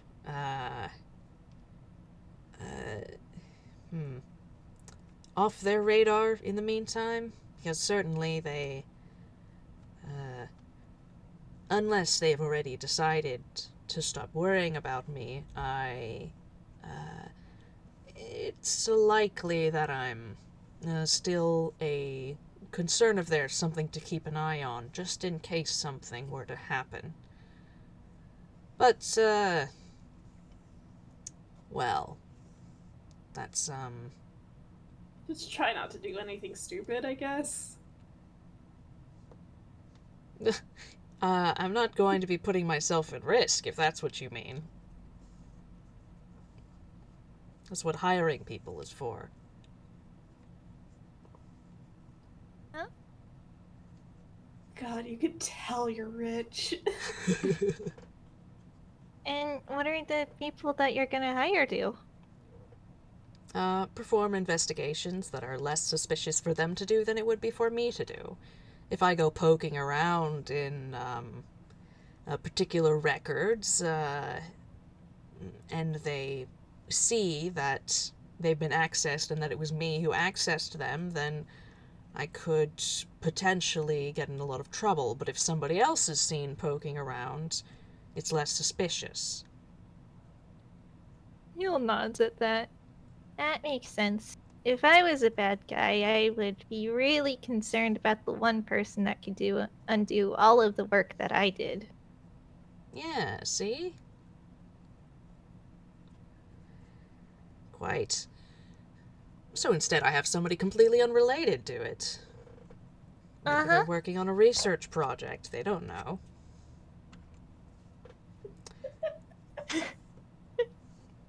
On the vine, like, Arata's just like, God, I fucking love the baby act, but holy shit. Don't talk to me.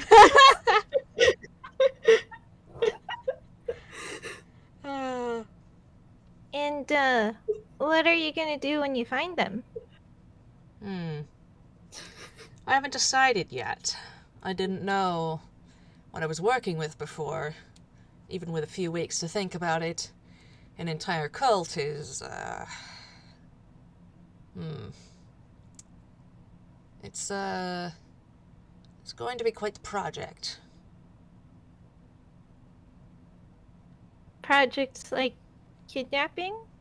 Oh, a bit like that. Although I have no reason to hold them, talk to them, and release them.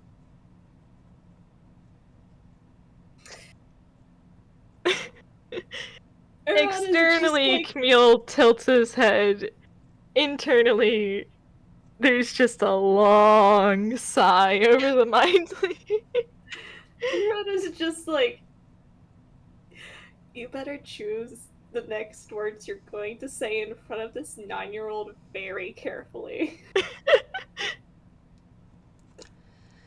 I do wonder why you've brought him here to this particular discussion, Professor. He's just baby. He's never done anything wrong in his life. Exactly. It was really busy at home. Just don't ask.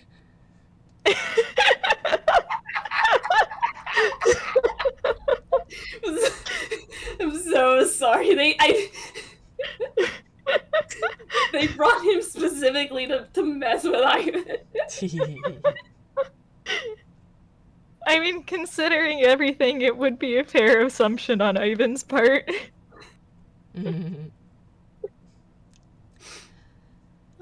Well... Speaking of which, I guess we both have to put money in the swear jar. Fuck. Oh, you said it again. And he points. Arata just kind of puts a hand on top of Camille's head and pushes his hat down.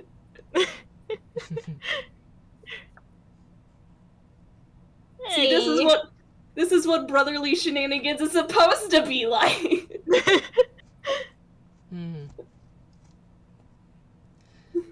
Ivan, about that, what you want to do with them.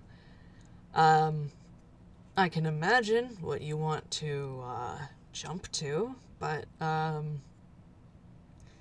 don't you think that disposing of them would be rather difficult to pull off? That's it's difficult enough to pull off a single murder on Falagray, much less something like that. I mean, you saw the lengths that they had to go to. And I can hardly... I'm not about I'm not about to do time travel on Falagray. Well,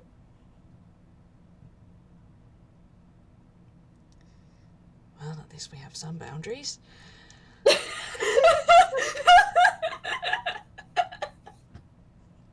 Sorry, that took me out. Instead of pulling off a sort of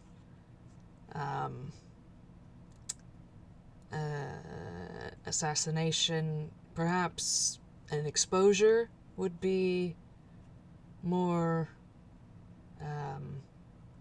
practical. And Ivan considers exposure.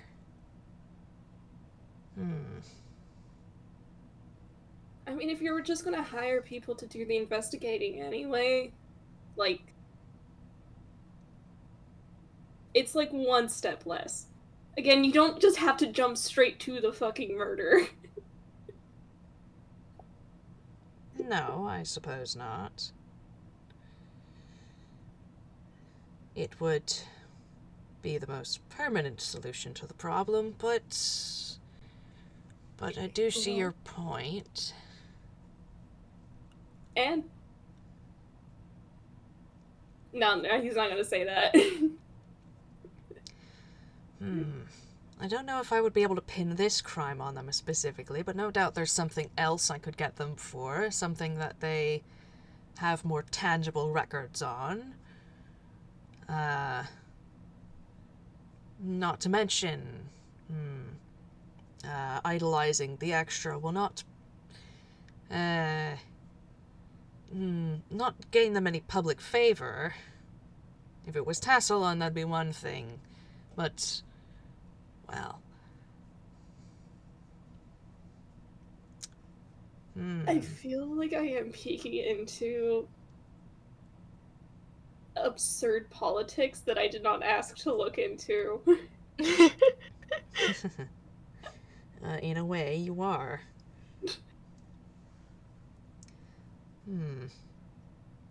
If I could expose them, then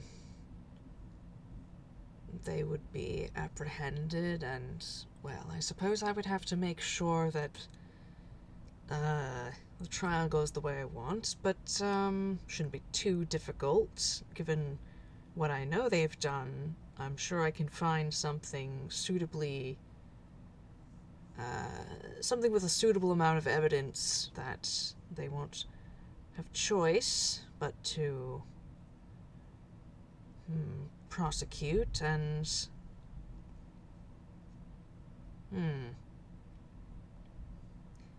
it may just go my way, but even if it doesn't, there are some strings I can pull.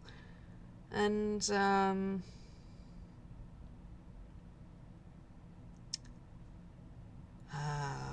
what would I be satisfied with? They won't...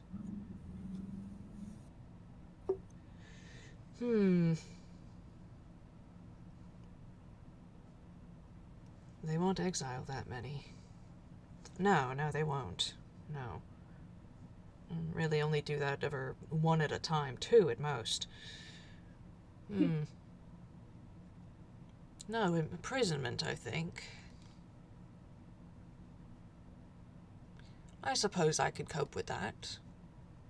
It's not as if anyone's ever been...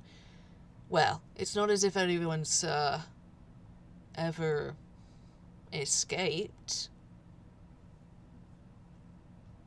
The professor nods slowly. On the mind link, Arata's just like, I feel like we just need to knock on wood right now. Unfortunately, he said it in Einquill. I have a bad feeling. It just feels too much like a plot hook. I suppose you know the truth about the maestro's quote-unquote escape, then.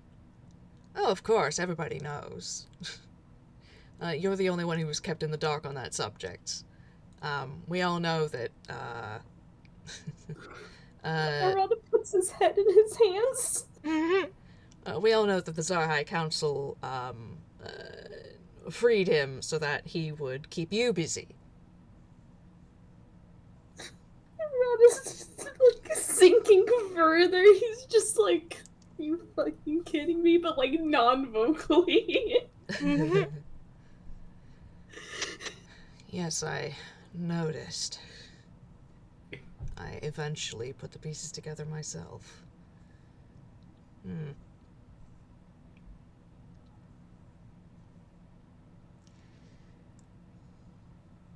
And he sort of, Ivan, after thinking a bit and nodding to himself, just kind of turns back to Camille and Arata. So is that what you were worried about? You were worried I would try to take them all out? You're gonna try and take them out? Well, I'm going to try to take them to court so that they can be locked up. I had considered taking them all out. Oh, but murderers are always the one that go to jail. And yet, the current evidence lies to the contrary. They're still at large. And that's why you gotta make sure they go to jail. I suppose. Are you gonna let this 9-year-old down? I'm not really sure why he seems to have a stake in this matter. But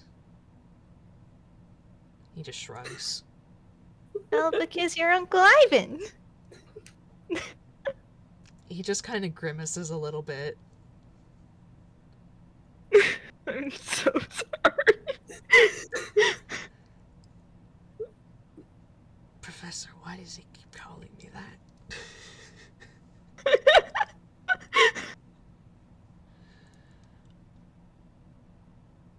He's like 9.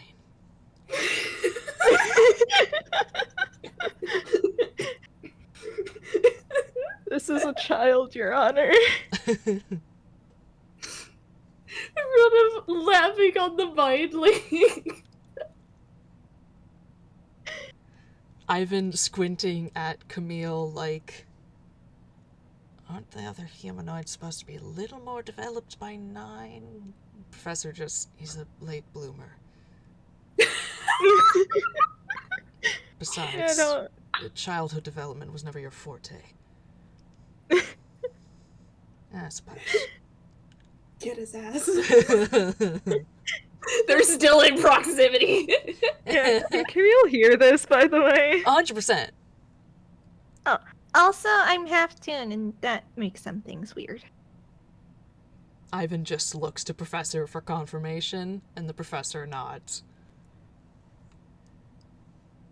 Ivan didn't ask him, but Arata is also nodding.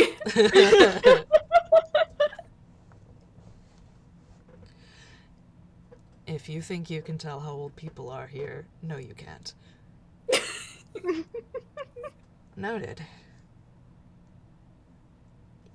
Internally, on the mind link, Camille's just, I am so glad I can use that as an excuse.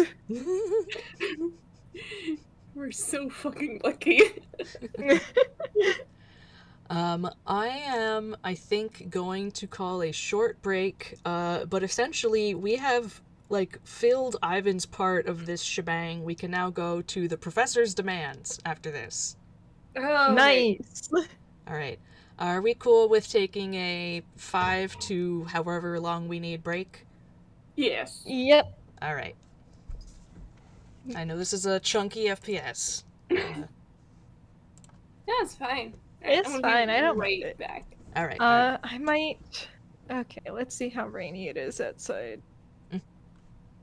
Oh, it's not windy, so I think I have to risk it. Alright. Dog time. Dog time. Alright, we'll see you then. He's gonna be so wet and miserable. No. Alright, I will bail as well. Be right back.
Hello?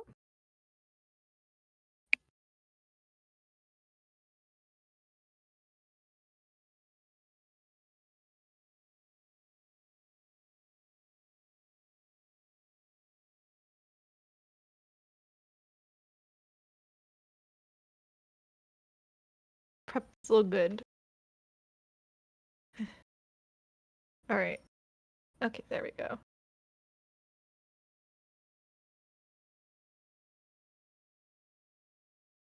Yes, me jump scare.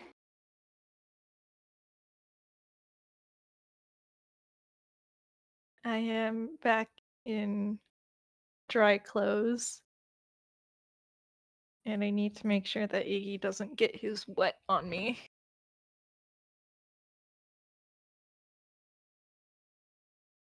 He's not as wet as he could be. He kept it quick, thankfully, and it's not as much of a downpour as it was yesterday. It was really going earlier, though. Yeah, let's see if I can get a picture of the wet beast after he... Yeah, you want up? Yeah.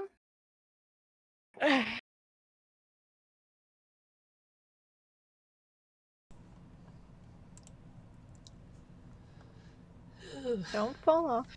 There we go.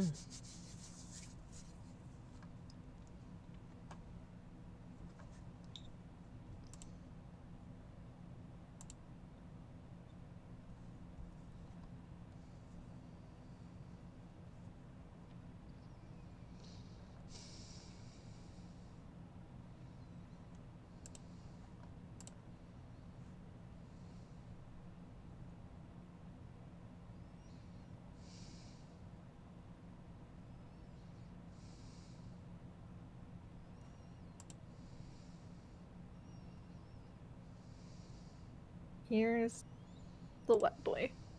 No. Also, yeah, that's fair, Mercy. He does bark enough that it is easy to assume that any barking would be from him. Yeah, thankfully he's not too wet today.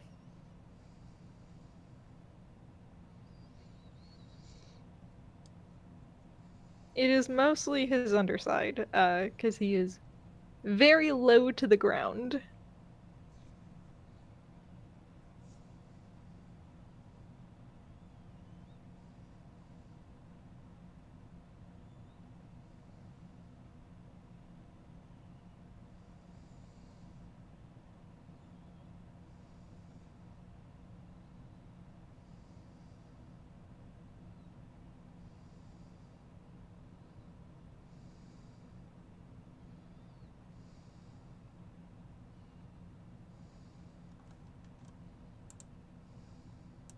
I was finally starting to put Camille on a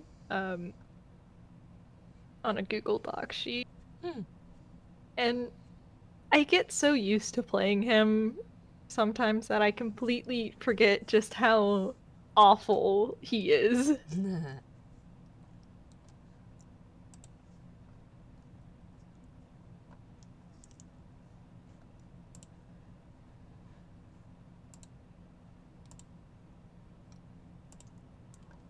Like, I remember why I did not allow myself to go full rogue with him after seeing his stats. Yeah.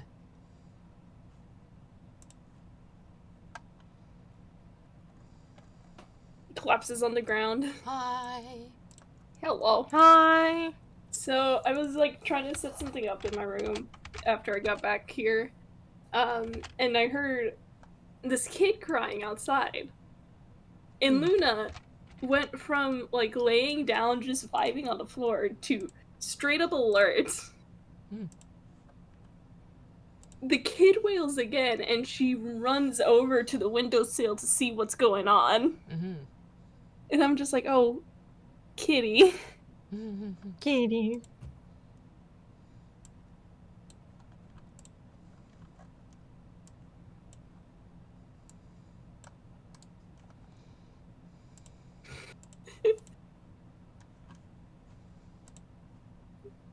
Kitty a little concerned, huh, baby?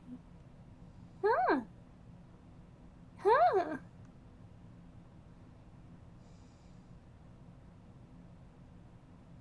Alright.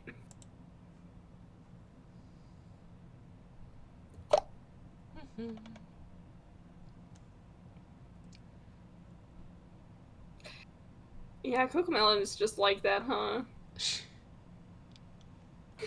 I don't like to think about it. I've literally never seen one. Good. You should probably. Yeah. Yeah, not my time. I don't have any siblings or cousins or anybody young enough currently. Yeah. I saw plenty of other stuff. When I was still living with the nephew, unfortunately, I'll say it. He's an iPad kid. He would watch videos of Cocomelon. Yeah. But he had full access to the little scroll bar for the video. So not only would he watch Cocomelon, he would move the timestamp back and forth, back and forth. Kid. Come on. That said, I can't really go kids these days too much.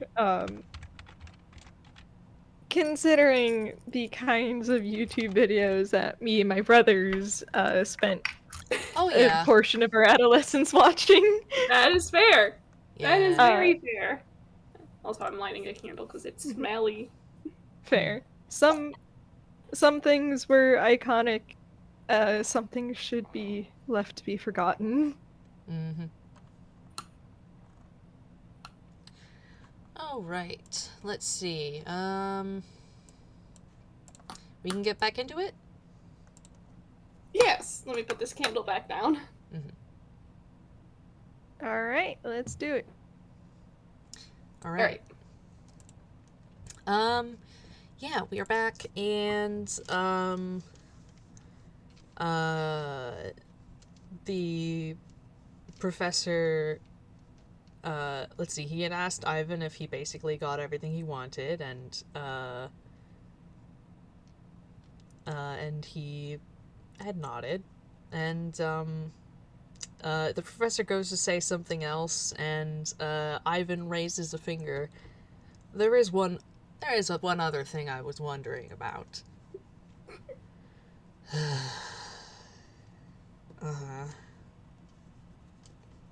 Where's Sharon? And the professor just kind of, like, you guys can, like, see him kind of shut down.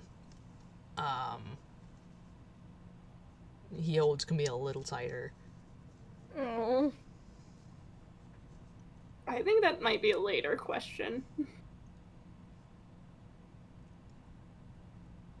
Professor. She's... You don't need to know where she is. That doesn't... Just...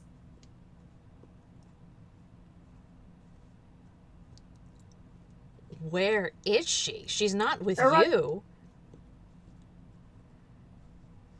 Arata's, like, been kind of, like... he hasn't been completely taking this, seriously, but the moment Professor is visibly, like, upset by this, he is just kind of, like, makes a gesture, at Ivan's, like, dude, seriously.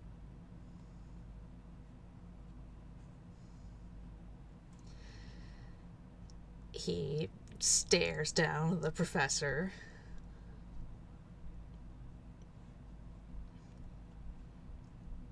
And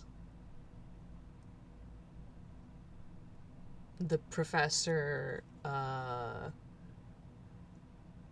just kind of takes, he's not looking at Ivan. He takes a deep breath, and he takes the end of his scarf and starts to kind of pick at it a little bit.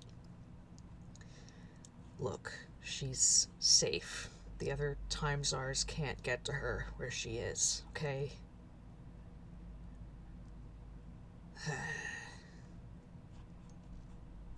Fine.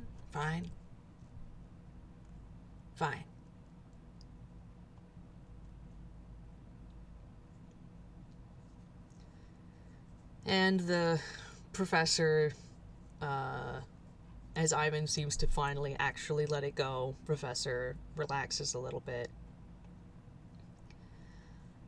Sort of give a little pat. Mm-hmm. Can I have Genie, like, just kind of jump over and rub his head against Professor's side? Oh yeah, absolutely. Yeah, he'll give him a pet. Well, I suppose it's my turn to make demands now. And Ivan just sort of leans back and kind of puts his hands up like, well, guess so. Like, fair enough.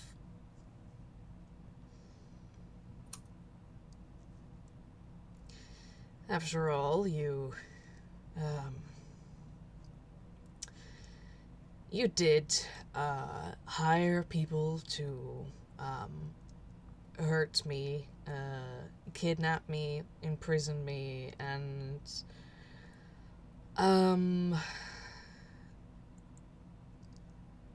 then you turned around and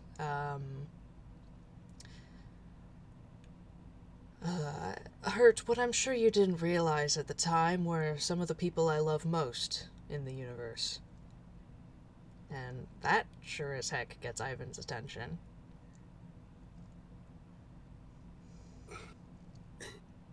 Sorry, You know those clips of just, like, drag queens, like, sipping from their drinks, like, really loudly? Basically something equivalent to that, on the Mind Link.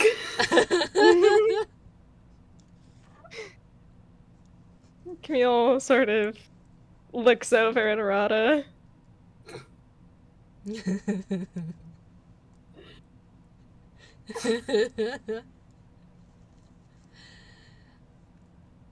On the Mind Link, get his ass, Professor.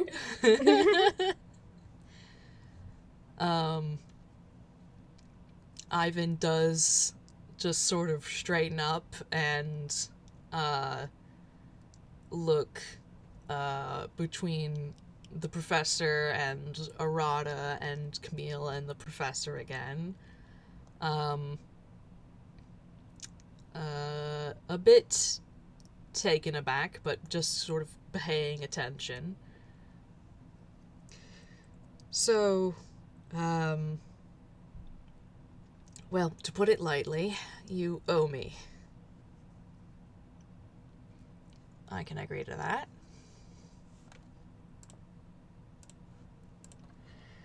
Well, there are some things I would like you to do for me. All right then. What are they? Well, for one, I should like your help repairing my ellipsis. What did you do to it? There was a... It was a... Never mind, it doesn't matter. The thing's an antique anyway. A lot of We need things happen her. here. Look, you know the sort of things I get up to, okay? Something happens. Okay, now that I do agree with.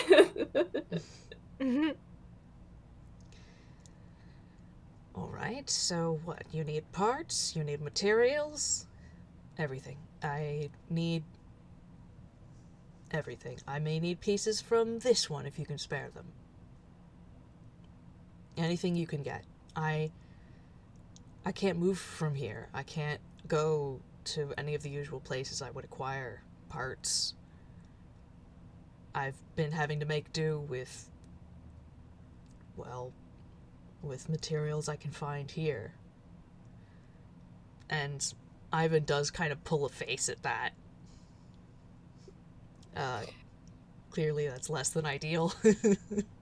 Yeah. I mean, I'm still kind of impressed you did get that uranium. Yeah, that was thanks to Izumi. But yeah, I've made a lot of progress certainly, but current projections, it's still going to take a few months yet.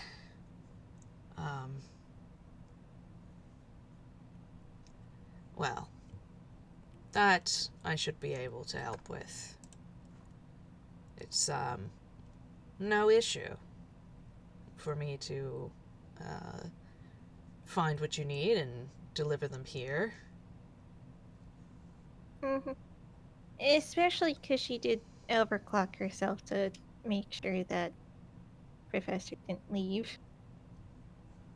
And you kidnapped him. That snort was in character.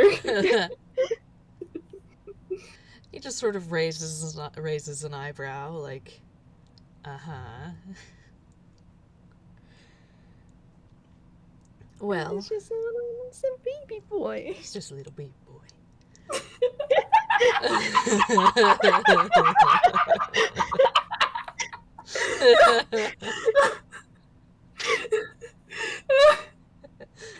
That was really good.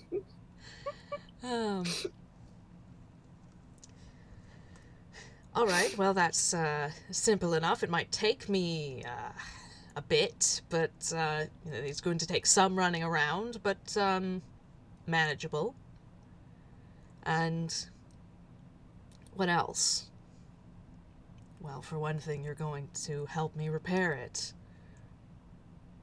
Well, just as well. I'm the one who actually passed my classes for ellipsis repair. And Professor kind of shoots him like a venomous look. Arata keeps handing me stupid things. He does kind of like lean back and look to the professor like, wait, for real? You have classes for that? Of course we have classes for that. Oof. And you failed it? I didn't... It doesn't matter.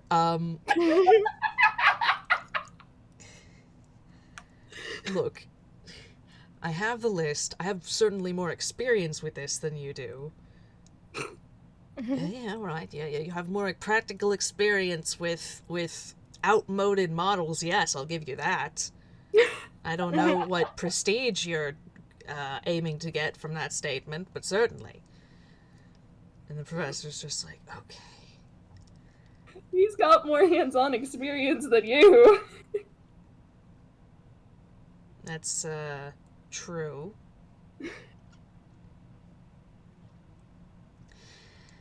Okay. There's another thing. And you might not like this one. But you're going to do it. Oh, now this I've got to hear. You are going to help me, dissolve, our, vampire hunting oaths. What? Why? Because I can't be beholden to something like that out here. Look, it's one thing when you live on Falagray. It's a lot different when you're out here in the rest of the galaxy, and there's the distant offspring and echoes of the great vampires just everywhere. I mean, some of them I've had to just I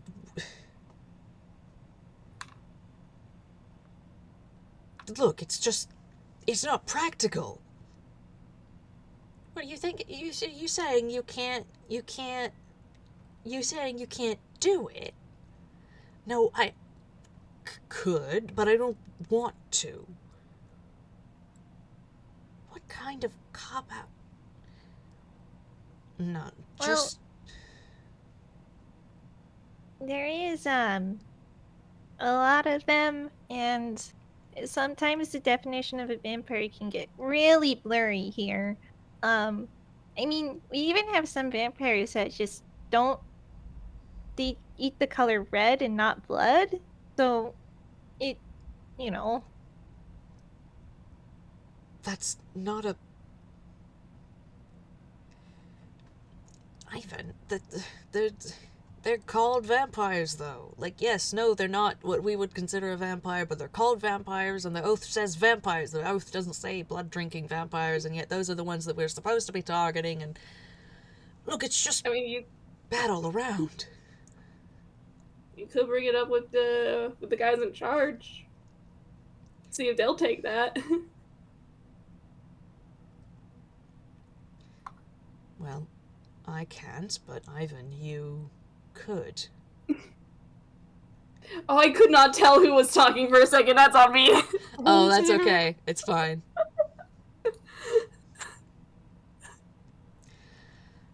I don't have an issue with it, Professor. Oh, I know you don't. But that's because you don't get out. I do. And I'm the one out here, and if I have to... Look, I've had several encounters here, more than even just the one you know about. I can't keep doing this.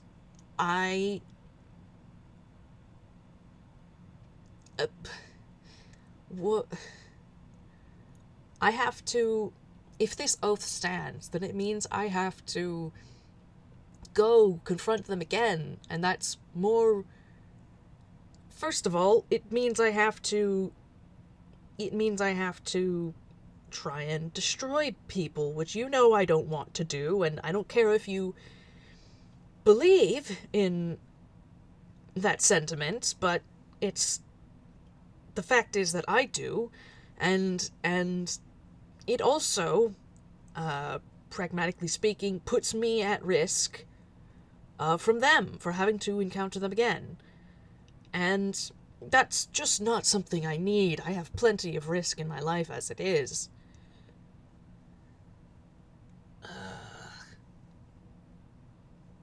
You realize how much you're asking here. I realize. I also realize how much you owe me, Ivan. Okay, let me think.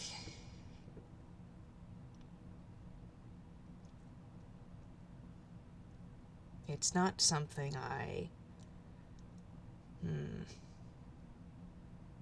As much as I am just fine with the oath, it's also not something I feel particularly strong about one way or the other. If it were to disappear or stop being enforced, then no matter. I could still go about doing just what I wanted about it.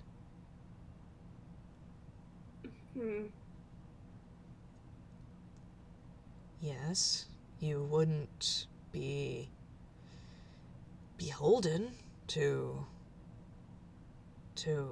destroy all vampires in sight, but you also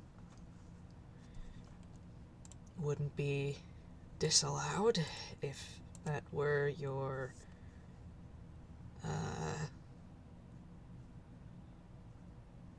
desire.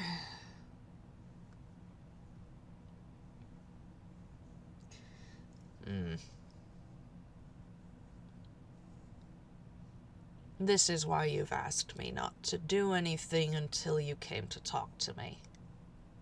Yes. This... I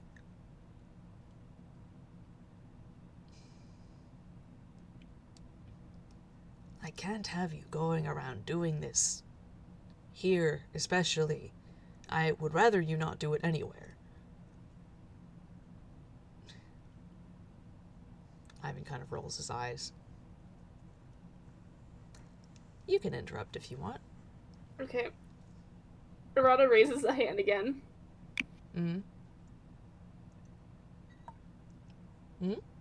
So, okay. You know what I was talking about? About, like, you know, maybe stepping out of your own bubble for once? You keep talking about how you would feel about it. This isn't about you specifically. This is about how the professor feels about it. Yes. And, like, yeah, you do owe him, but he's also your brother. And if you did care about him, maybe you ought to take his feelings into consideration here.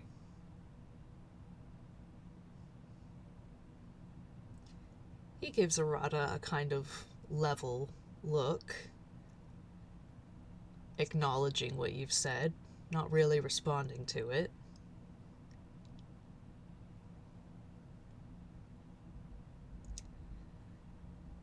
Alright, what exactly are we proposing here? You're connected. I know you're well connected. You can talk to people. You can get change done. And this is something I would like you to try to do. I would like you to make it so that, at the very least, this oath cannot be enforced. I can't have the time czars come breathing down my neck because I failed to kill somebody.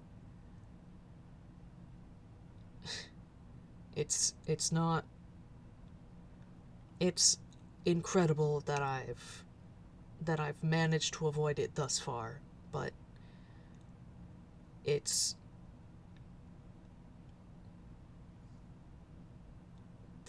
the clock is already ticking. There are ones that I know about that I'm obligated to follow up with, and if I don't, I'll get in trouble. Unless that oath goes away. Okay. Alright. Well, I can make them stop having people swear it at Academy, but that doesn't help you, because you've already done it. I can have them stop swearing it at Academy and have, well, let's see, some sort of policy put in place. It could be... It could declare it, old, out of date, too ancient even for us. A little moot, since, nobody but the renegades actually leaves the planet. There aren't any vampires on Falagray. It's a bit pointless, except in your case. I'll have to keep your situation completely out of it, otherwise somebody will argue we keep it just for you.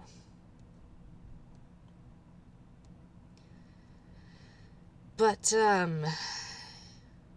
Well...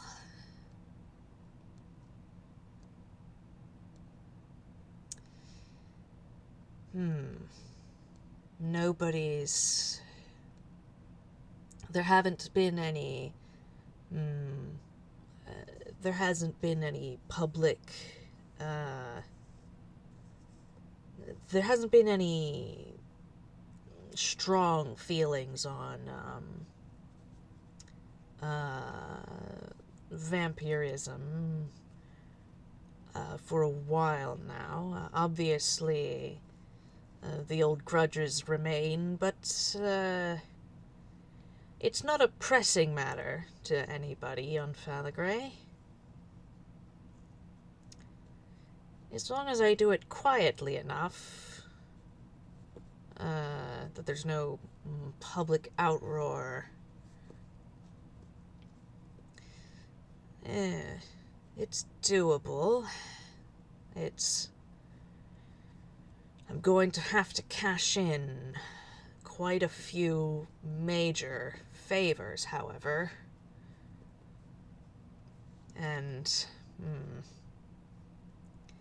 there's a particular counselor I'm going to have to befriend if I'm going to get this done.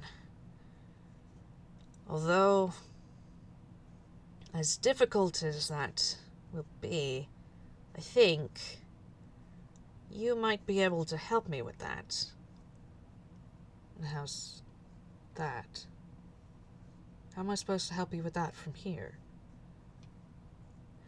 Well, there's something... He's a bit of a... Well, part of the reason we know each other is that, like me, he likes to collect things. He rather likes very powerful and historied magical objects. The more story to them, the better. And what are you saying?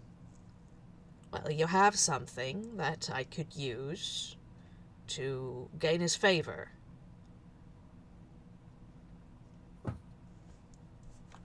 And what is that? Well, you're wearing it. Oh god, not the coat. Precisely.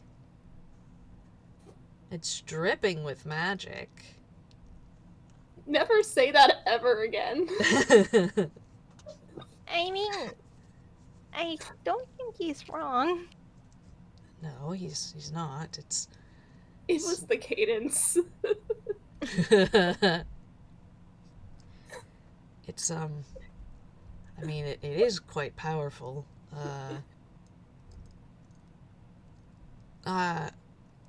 Ivan, I'm kind of using it.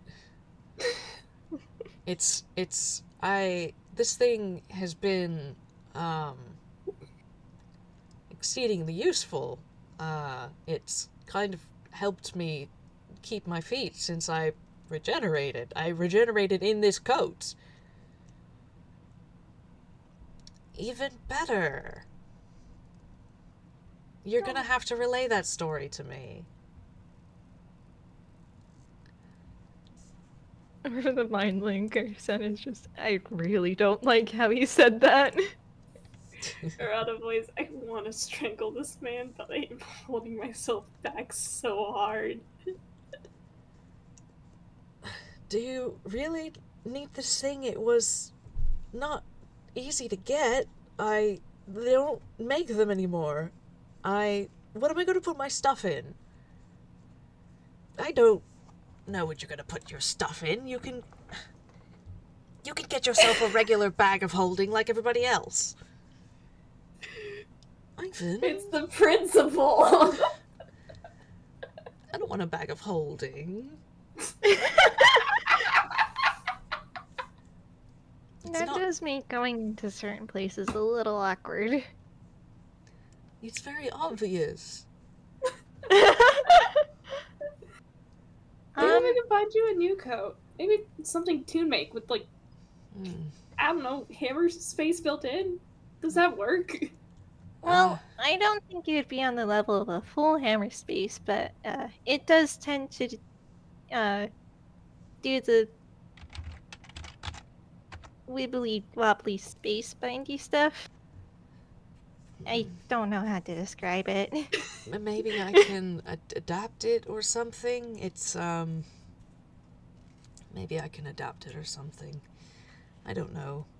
If I can get the ellipsis going, I could probably take it somewhere to get something done to it. But I like this coat. Look, Professor, I realize you like the coat, but if you want this vampire thing to happen, I need it. This guy is... I need him to work with me, and I can't think of anything... I don't have anything he's interested in, otherwise I wouldn't ask. He's seen my stuff. And I don't really think we can go, like, temple raiding on such short notice. No. He gives Camille a kind of look like, what? Man, treasure hunting, that sounds like fun. And look... Camille just shrugs. If I tell him it's from a renegade who regenerated in it, it'll just be all the more interesting. Why do people have to be so gross? I did wash it.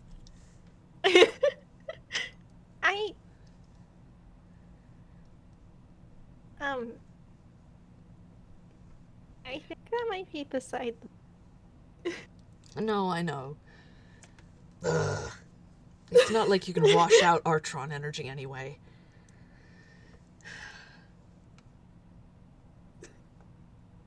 That went right over Arata's head. Look, are you sure nothing else will do? Professor, I don't want your grubby coat. I just know that he will accept it and do this thing for it, okay? Look, you have to... This isn't...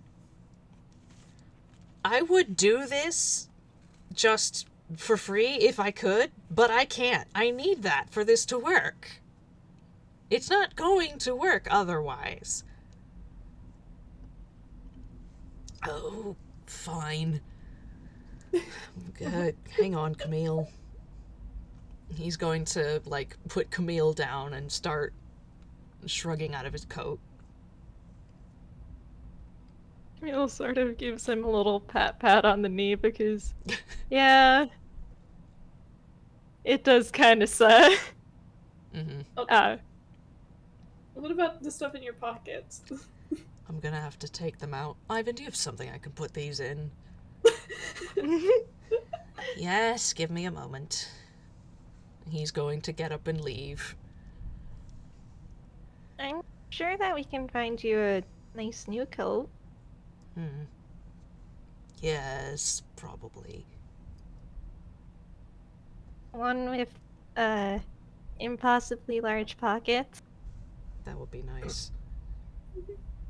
Have you seen what this thing does, though? It's really... Oh, yeah!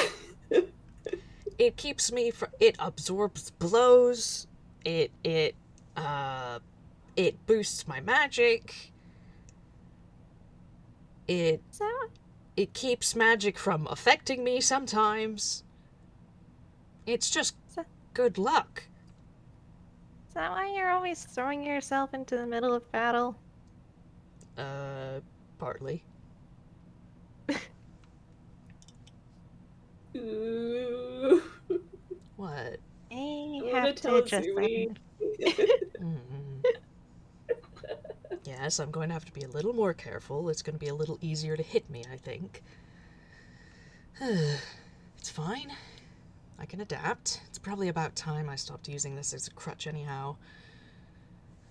It was one thing when I was freshly regenerated.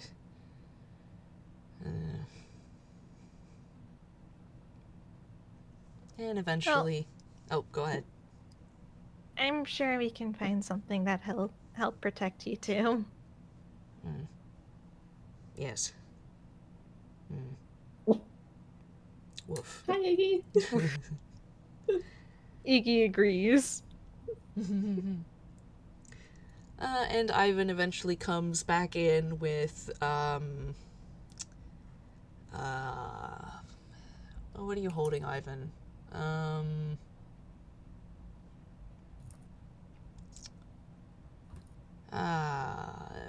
What are you giving the professor here? What would be in character for you? Something boring. Yeah, probably. Yeah, he has a sort of, he puts down, on the bench near the professor, a sort of, sleek kind of briefcase. It's like a legal case.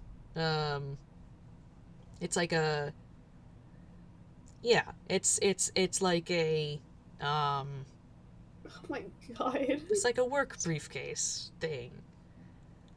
And Professor Scott kind of scrunches his nose at it. Oh, at least his first initial isn't on it. No offense to Izumi, but this isn't really my look. I like to have my hands free, thank you. But he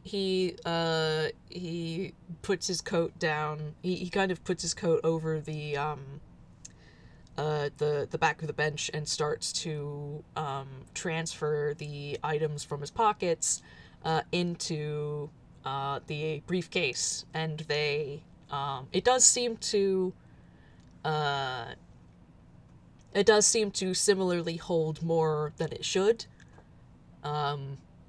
It seems to be at least slightly enchanted with a bit of extra dimensional space. And if you two like, you can roll a perception or investigation on the coat and or the items that Professor is transferring between the coat to the briefcase. Oh, hell yeah. Sure, why not? Camille's a nosy bitch. Yeah. Oh. A good roll. Woo. The 11 makes a return. No. It went unused earlier and it decided to come back. He's like, now's my time to shine. Alright, what are you guys looking at first?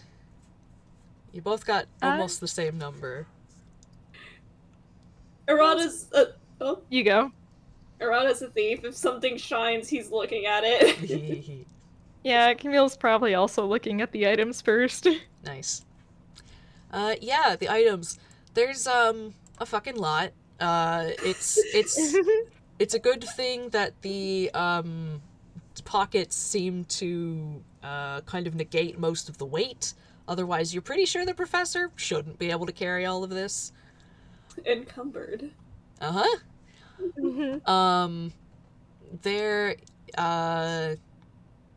There's his sword. There's a little golden mirror. What you recognize as a potion of invulnerability. Arata raises a brow. There's a couple rings, a short sword, a spell scroll, a cane,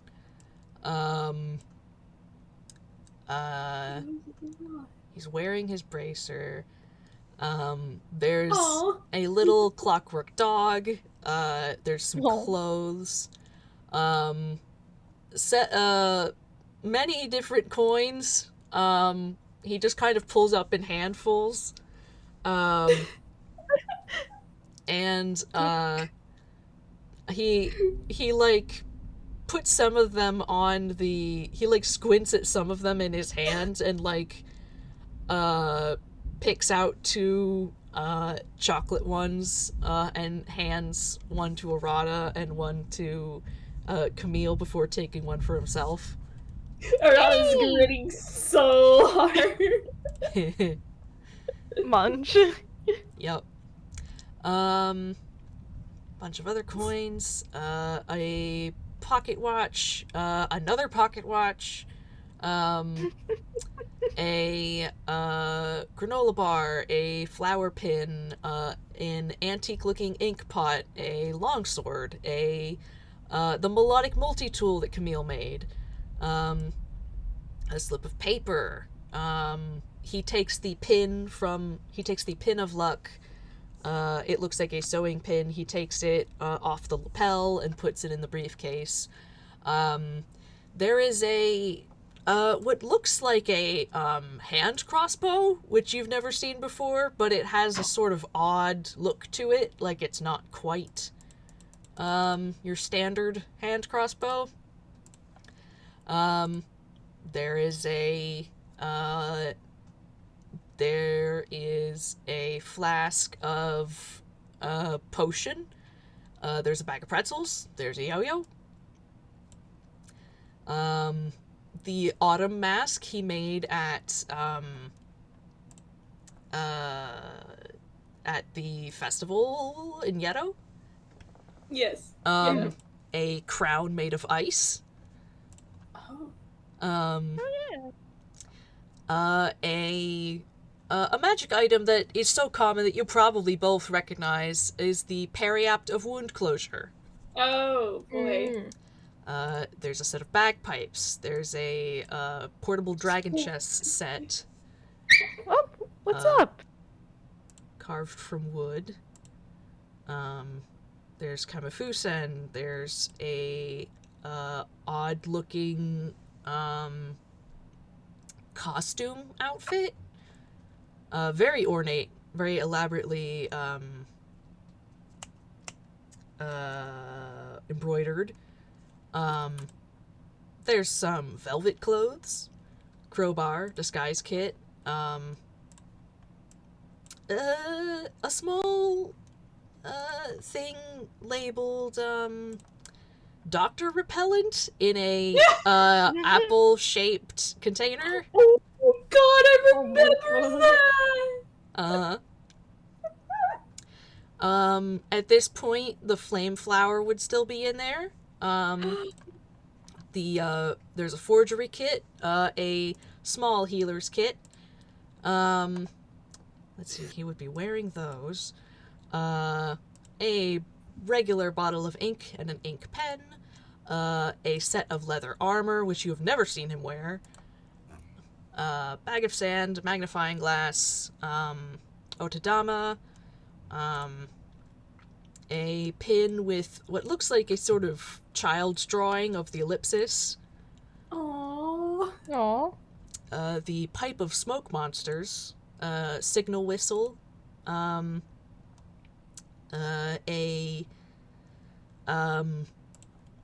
ring that you've seen before, Camille, that you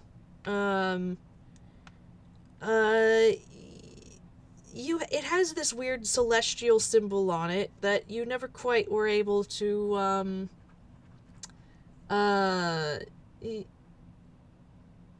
you thought it read something like fulfillment, but that doesn't quite seem right. It's probably in the professor's language. If you'd like another look at that, you may, just because I've been dying to drop that lore. Alright. Would that be a straight int check, or? Go ahead and do, Yeah, go ahead and do int. Alright. There's a tanuki mask. There's a thermal cube. God, all the Thieves' stuff tools. from Yedo is just making Arata just be a happy dog. Yeah. There's a... Well, Go ahead. I think you may get your wish. Woo! It's a 23. Mm-hmm.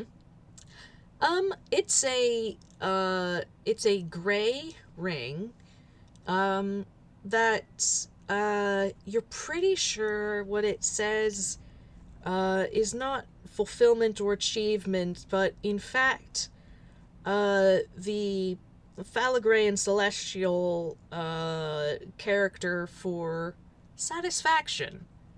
And this is a very obviously very magical ring. Mm-hmm.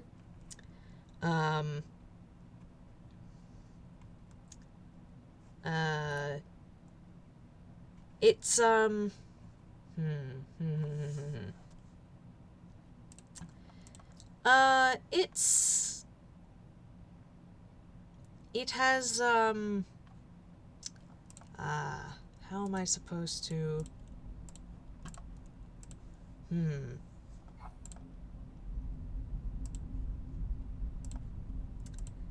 Oh, you gotta go roll, but how can I... The professor seems to, kind of, as he's putting the things away, seems to hold the ring and, just kind of give it, like, a fond sort of smile before putting it away. Alright. Hey, Oatmeal. Yes. Out of character, is that a fucking wedding ring? It is not. Okay.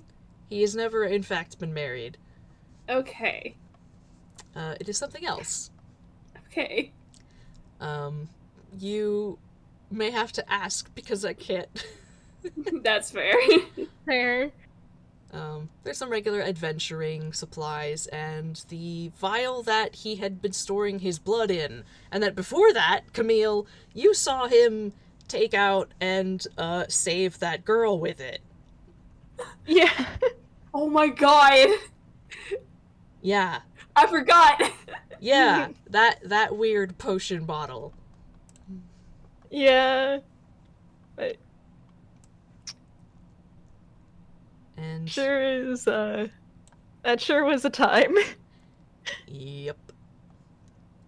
And there's a lot of other items, mostly gifts from people, and a bunch of business cards. And some oddities, but like, yeah, some gifts from friends, some of which you recognize, some of which you don't. Some of which are from you guys. Aww. But yeah. That is his wild, item list. And as for the coat itself, it's been long enough that you've probably both, identified or heard, enough to know that this is the, this coat is a version of the, legendary item, Robe of the Archmagi. God fucking damn. Yep. Yeah. Which,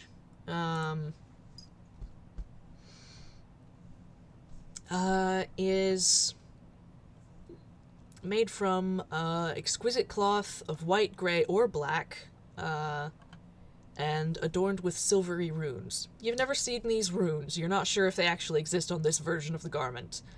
This one is white, obviously. The robe's color corresponds to the alignment from which the, for which the item was created. White for good, gray for neutral, black for evil. You cannot attune, to a coat that doesn't correspond to your alignment. So you can, make the assumption that the professor's alignment, magically, at least, is good. Yeah, that tracks. Yeah. Arata, you know that when you first saw this coat, before the professor had it restored, it looked more of a light gray, less because you think it was a different color, and more because it was very obviously dirty. Oh, yeah. Yeah. There was a hole in it. There was a hole in the back. There was a big ass, like, scorch mark and a hole in the back of it. Like, obviously he was wearing it when he got hit. It was a whole thing. Let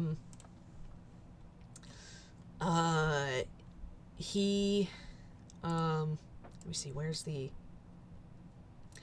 there were a lot of stains on it at the time, and the leather on the sort of black areas of it was kind of peeling, but he got it fixed up.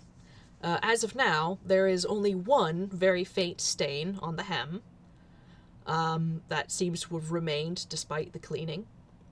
And something that you may have noticed before, but it didn't quite catch your attention until now. There is a faint and small embroidered set of angel wings on the back, just left to center, where the hole was, Arata. Huh. Somebody has repaired it, and embroidered a faint set of little angel wings there. Odd. That's cute, actually. And especially you, Camille, can tell that this material the embroidery is made out of is not 100% real kind. This was a repair job, probably done with some Toon materials. Interesting. Yes. And that's the coat. There is... The professor goes through both pockets to make absolute sure. He sticks his arm up in it all the way up to the shoulder to make sure he's got everything out of it. And, shakes it over the suitcase. There's just sort of like some crumbs and like an apple core fall out of it. Oh my gosh. While this is happening, as Arata is watching this happen, he just kind of goes, "Man, I know it's your coat, but I'm also gonna miss it." Yeah. It has certainly served me well.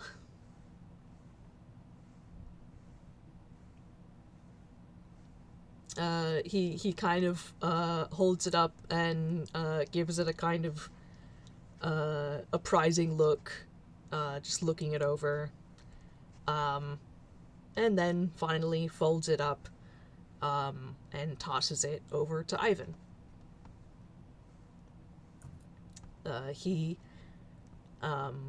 takes it and carefully gives it a look over. Oh yes, this should do quite well.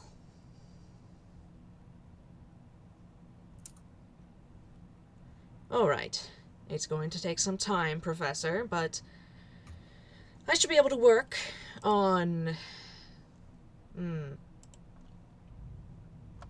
that request of yours regarding that old oath we took.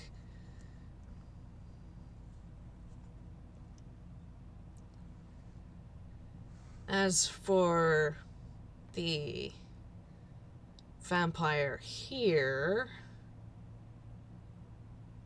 you can't. Ivan kind of makes a face. I can't have you do that here. It's not... You can't. That's... I'm trying to get over my issues with vampires. Ivan just kind of, like, scrunches his nose and rolls his eyes, like, don't know why he would do that. It's not like they're getting over their issues with us. Most of them don't know who we are. Yeah, pretty much every vampire here would have no idea what Hamsar is. But if it helps, I'm very sure that that vampire is going to do legal processing, as the adults say. I think that's the term. Sounds about right. Ivan does not look pleased, but he doesn't say anything about it. Sorry, man. Them's the breaks. Sorry, you can't do a murder, buddy. Yeah. I can't have you do that. It would... Think about it this way. It would cause way too much trouble for me here. And if I had to... If somebody had to bring you to court for destroying somebody considered a citizen of this land, you...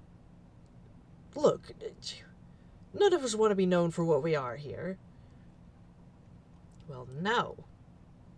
I can't have anyone know that I was... The Time Czars aren't supposed to know I'm here. But if you kill a vampire, then wouldn't that be known?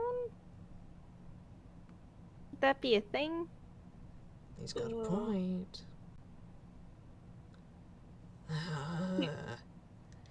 Now you know why he's an apprentice to a detective.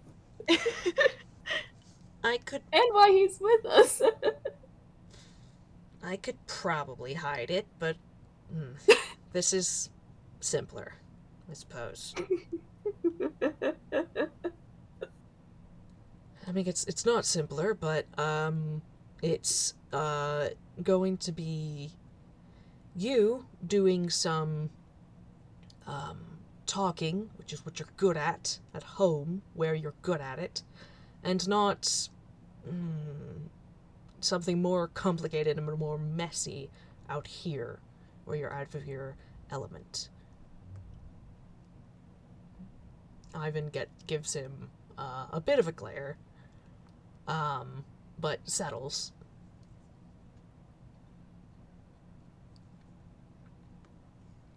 Alright. Help fix the ellipsis and deal with this.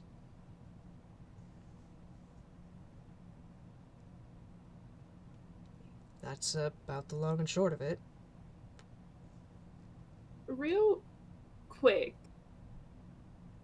Arata wants to make sure that the professor is, like, still okay with everything. Should I just roll, like, an insight?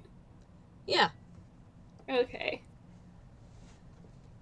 Alright, if I roll as well. You may. Oh, wow. Alright. Okay.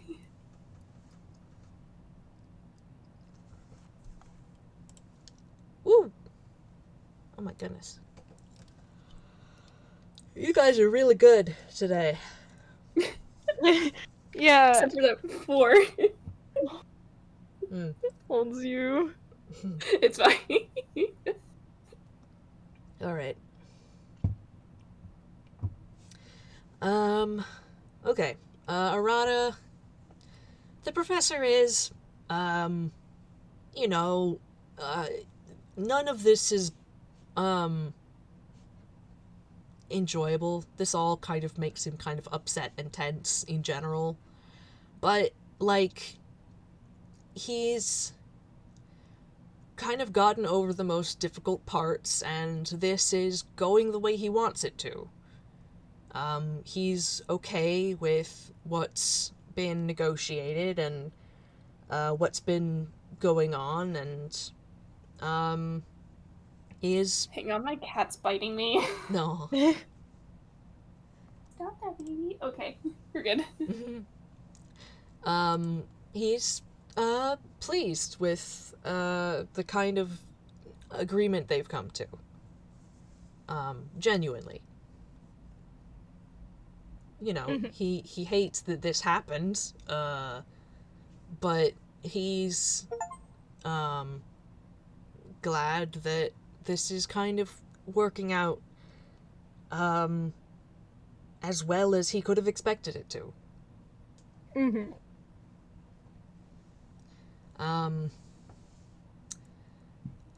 Camille, you get about the same. He's a bit relieved, and probably starting to reach the end of what he can tolerate for today. But you know, this is going okay. He's not like itching to leave just yet.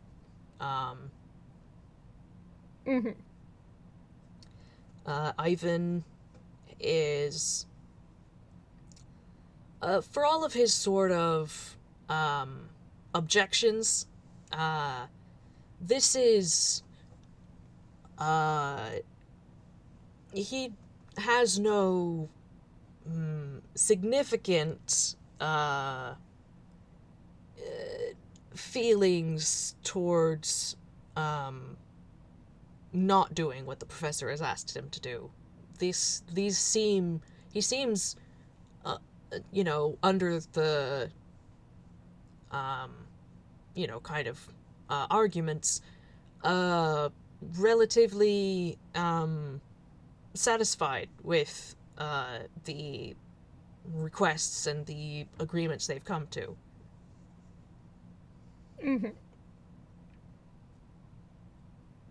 That is good. Yeah.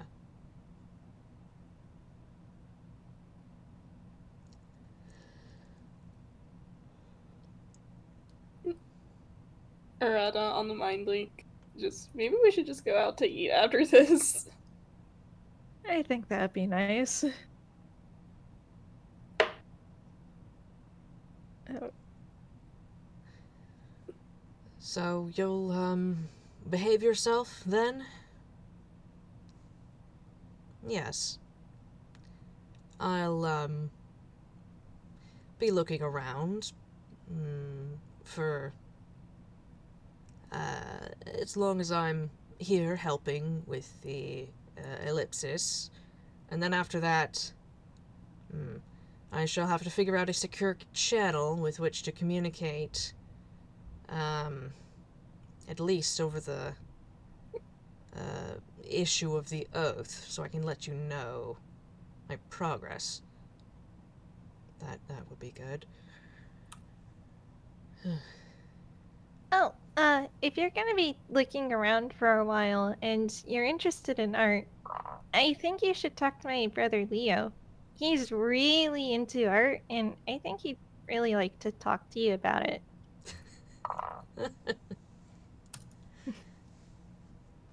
You'd find all this super cool. Oh, yes. Well.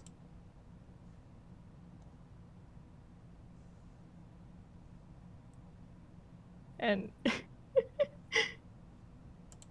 he smiles as Ivan agrees, just like, Thank you, Uncle Ivan.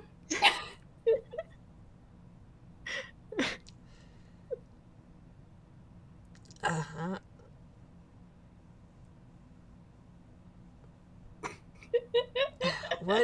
What is this child's name? Camille? No, you introduce yourself. The other one, the one you said is interested in art. Oh, Leo. Sometimes Leonardo, but mostly Leo. All right. Well, if I meet a Leo. You already kind of did. Did I? At the cafe. Yeah, he is the one who kind of looked like me, but older. Oh, the other one who... Right. Arata's like, okay, Arata can't hold this one back. He is grinning now. The other one who called him Uncle Ivan. Yep.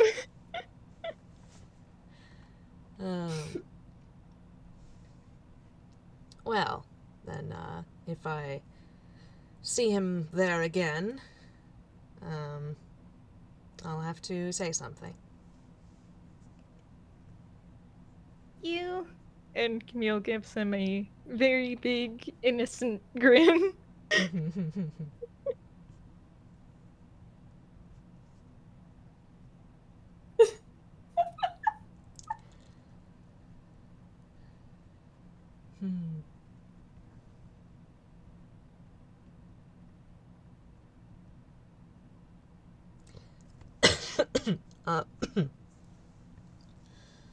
If we're wrapping up, I think there's one thing I would, one other thing I would like to do, but, Camille kind of wants to... Professor looks weird without a coat. And I think the only coat Camille has that would fit would be Tome's coat. Oh my god! Oh my Wants to fish it out of his hammer's face to give it to Professor. Uh-huh. If you would be alright with that. Oh, absolutely I would. Alright. I think after a bit, Camille is just, You know, you look really weird without a coat. One moment. and let me just grab my D10. Because this coat... Fumble.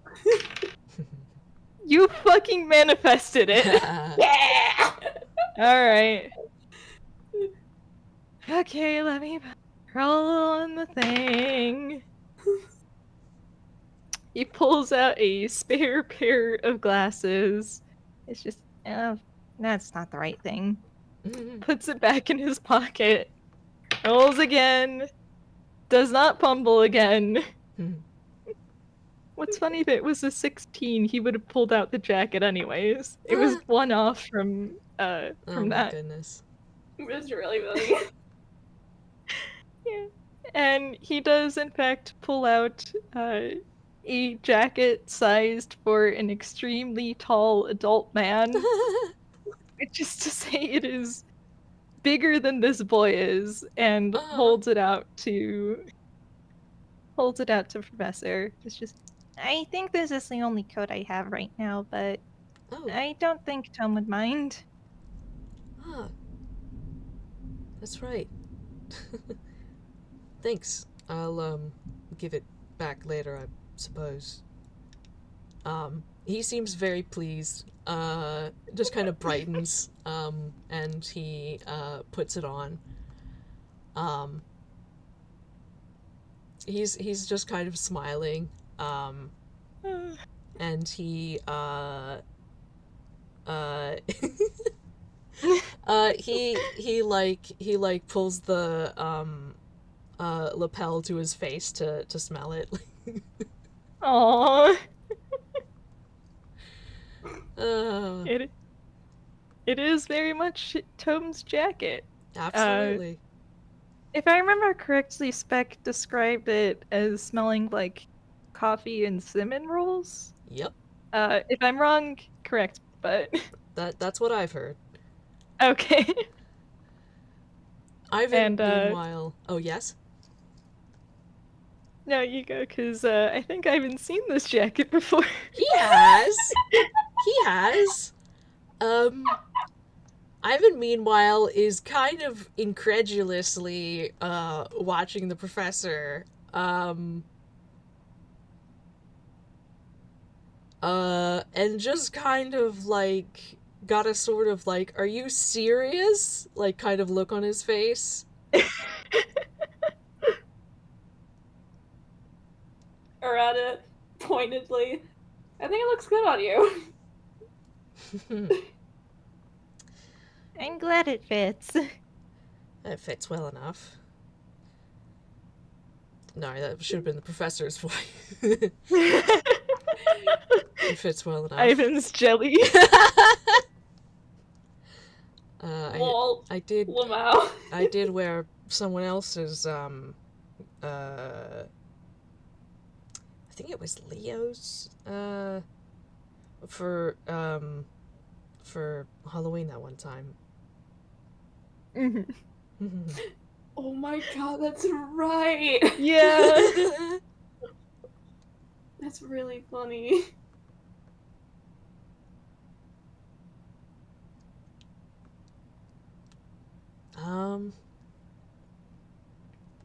Yeah, I'm trying to think if Professor or Ivan have any, like, parting words. Arata wants to ask another stupid question unrelated to everything. Sure. I remember it being brought up in the group chat like forever ago. But like Arata's just like, okay, unrelated to everything, I have a question about like Times art culture. Uh-huh. Okay, so what's the standard for Times art names? Like Professor, Epsilon, those are kind of like titles, but then you're like first name, last name. Like what's up with that? Is there like a difference or It kind of gives you, like, a flat look. And I'm going to, grab something real quick so I can hopefully have an example. One moment. You're so funny. Oh, take your time.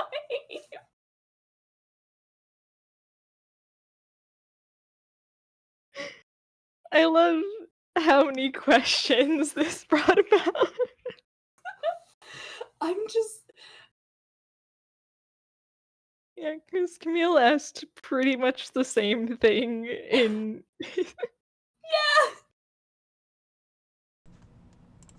Alright, hang on. I have a book to refer to, if I can find the right page. Let's see.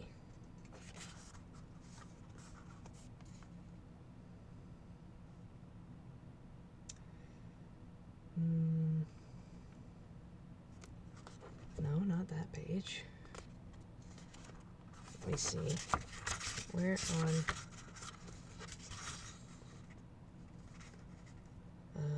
let's see. If I go here...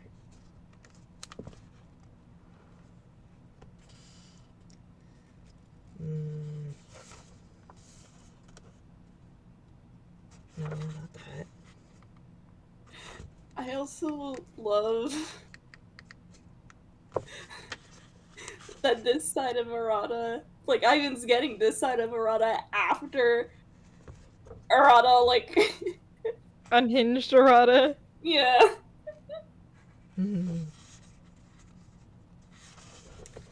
He's just a silly little guy. Silly little birthday boy. Yeah. Meanwhile, on my end, it's been so long since I just played straight out full on baby mode Camille. It's so good. You're still good at it. I'm glad. Like, for all the psychic damage it does, it's really good. It is nice that I don't have to worry about sounding like an actual 9-year-old, though, because I have to sound what a 19-year-old thinks a 9-year-old sounds like.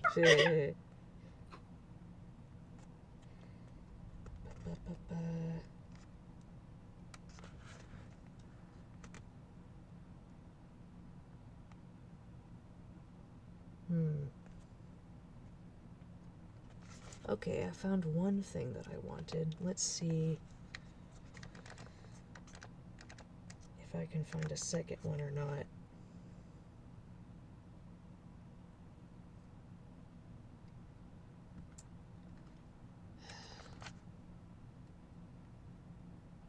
There are simply no...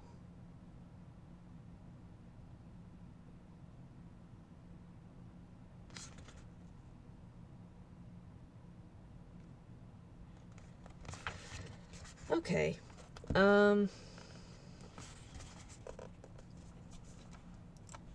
Okay. Ivan just kind of, like, gives Arata a flat look, and he says, well, the naming conventions of Falagray are rather different from here, as I understand it. I mean, yeah. We name ourselves. Not that that's... Well, it's a rule on Falagray. I understand it is not as such here. What are you called before you name yourselves? Well, before we name ourselves, we are given temporary child names by the people who need to refer to us, our parents, the people who take care of us. Most young ones gain odd little, almost, I suppose you would call them something like pet names.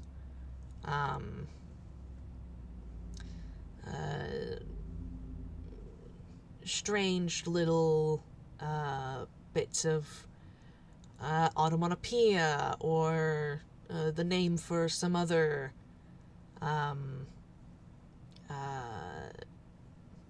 small animal,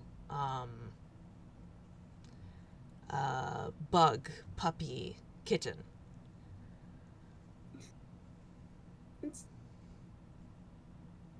I see. It's kind of cute. He just kind of shrugs. It's meant to be a little endearing. Some are a little more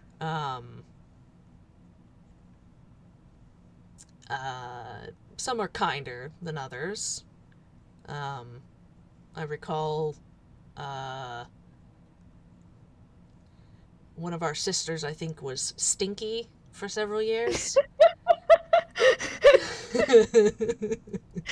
Camille snorts. I think we should call Azumi that. But as we grow to be older, we start naming ourselves different things. And as we grow older, we change our names several times.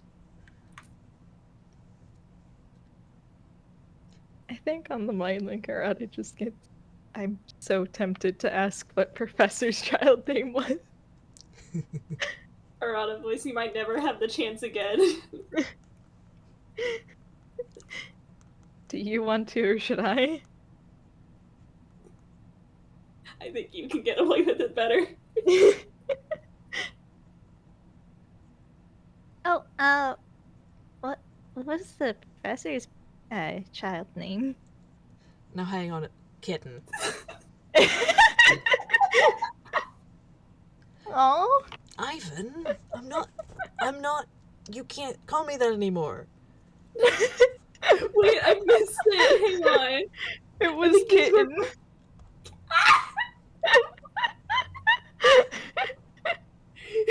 There's a snicker from Jeannie. I called him Kit when he was a little bit older, until he renamed himself something else. Ivan!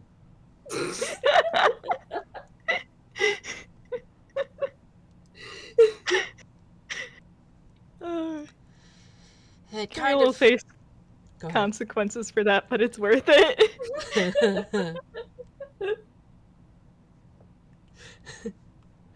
It kind of, Kitten stuck around because, he kept getting himself into trouble, too curious for his own good. And curiosity killed the cat, you know. Oh, stop. Well, I guess satisfaction did bring it back, so... Thanks. And Camille, you think of that ring. Because the glyph on it said satisfaction. Yeah. I could. Oh my god. Why do you bring that up right now? You know what? Sure, let's go for it. Let's let you share that line. Oh, like the professor's ring. What? You don't mean to say you still have that old thing.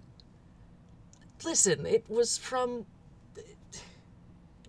Mentor, okay? It was, and I haven't used it yet. Oh, that's a surprise. What have you just not been wearing it on the various times you've... Listen, I have a lot of different things. Yes, I have a ring, one of my old teachers gave me. He,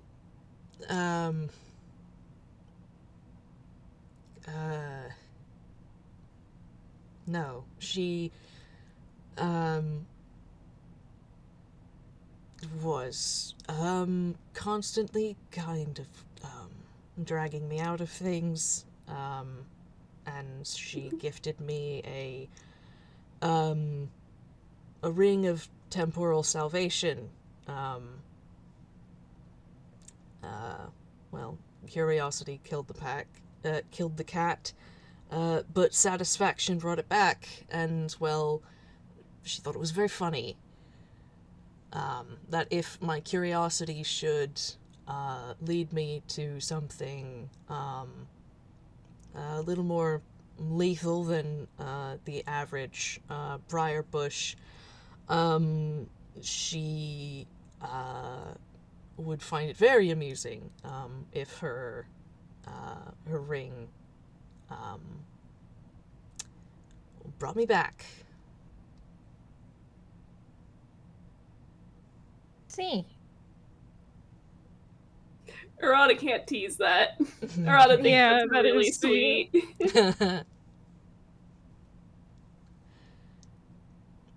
Well, it sounds like a very good gift. Yes. Well, we keep naming ourselves as we grow older. Most children take a name for school, which they use through the 25 to 30 years until they graduate. And then after that, some people take a name before graduation, some at, some after, but around that time, most people settle on an adult name.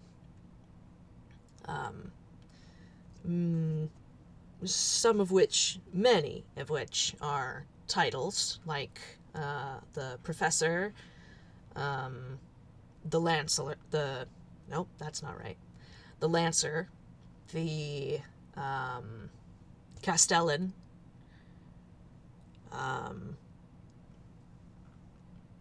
the Maestro, the Grandmaster, although she had to earn that title. And then there are ones who take sort of lengthy names with obscure references. Something that means a lot to them, but perhaps not much to anybody else. Or takes pieces from other people's names who they care about. Let's see. I had an old teacher named let's see, Lady Pralamand of Arvar. There's also a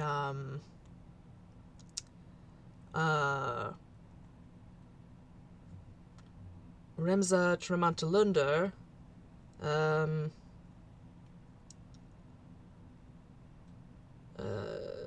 rubosa ribosoma,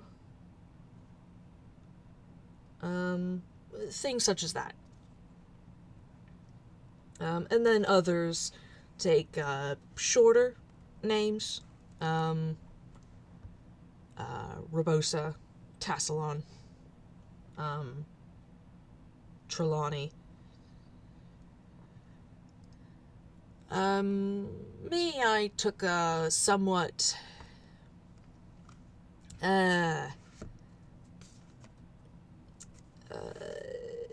exotic name. At least for Falagray it was. I didn't share quite the same fascination with the people of the Outer Worlds as the professor did, but I did like some of their names. And I knew that some of ours seemed odd to them, so I, thinking practically, and that I wanted someday to be able to communicate with these other people, took a name that I thought would be a little more palatable to other sorts.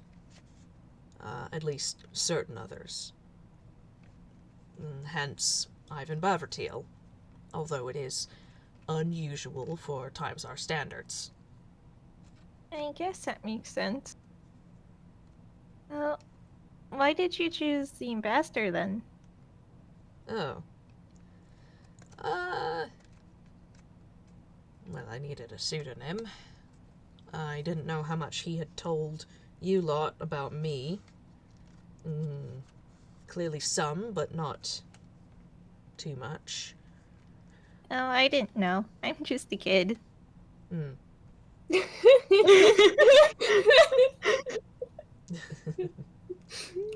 Arata makes a very amused face. But, let's see. Oh, why the ambassador?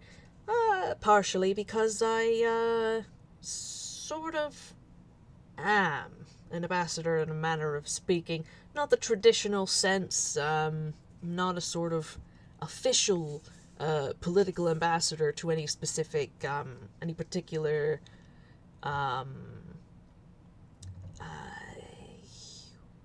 nation or holding or, property. But, I do hold a sort of position of,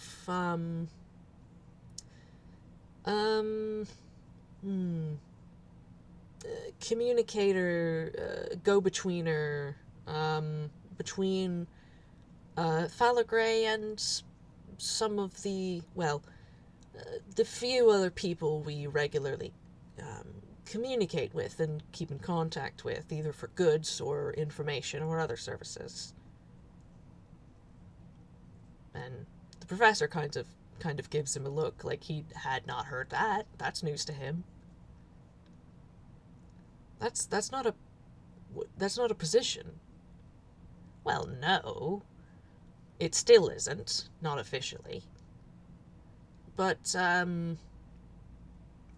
I managed to get something where I could interact with the outside world a bit more than the average Felagrayan. How did you manage that? Centuries of work?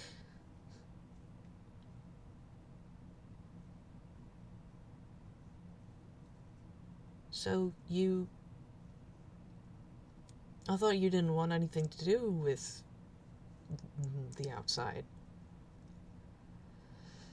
No, I acted like I didn't want anything to do with it so that I could get through school and through society.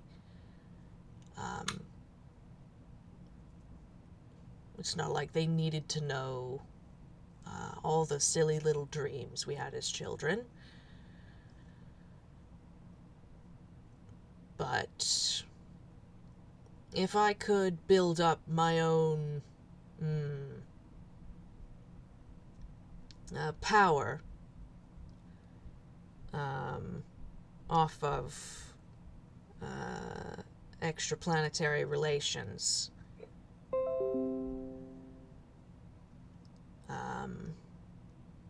and if they happened to be interesting and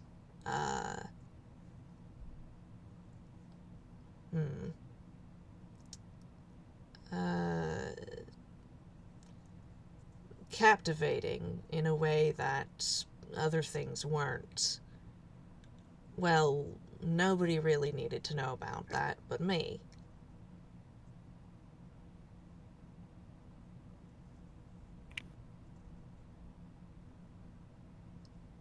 And the professor just kind of gives him an odd look.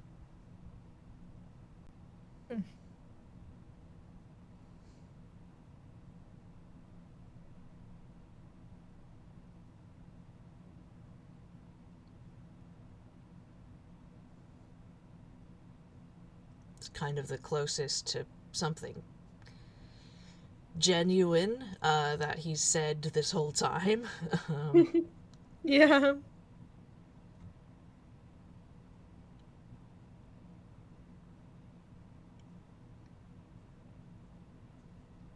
Adult life sounds hard. You don't have to worry about it yet, 'cause you're 9.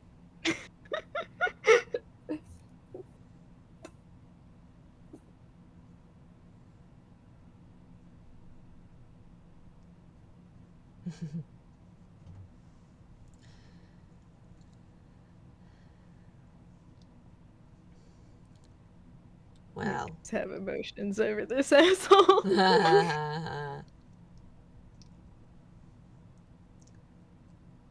So, Ambassador, because you kind of act like one between Falagray and everything else, sort of, in a matter of speaking. I thought it was appropriate, especially coming all the way out here.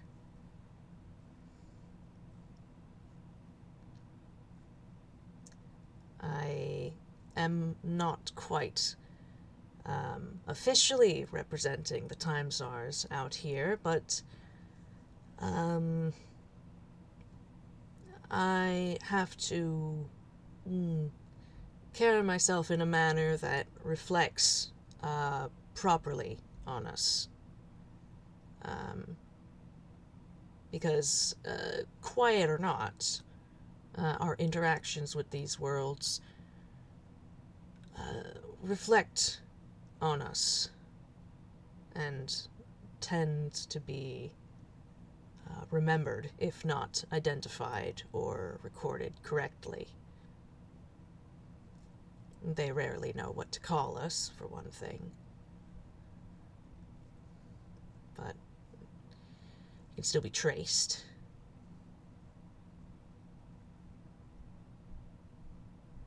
Rhoda, you can't just say that. Oh no.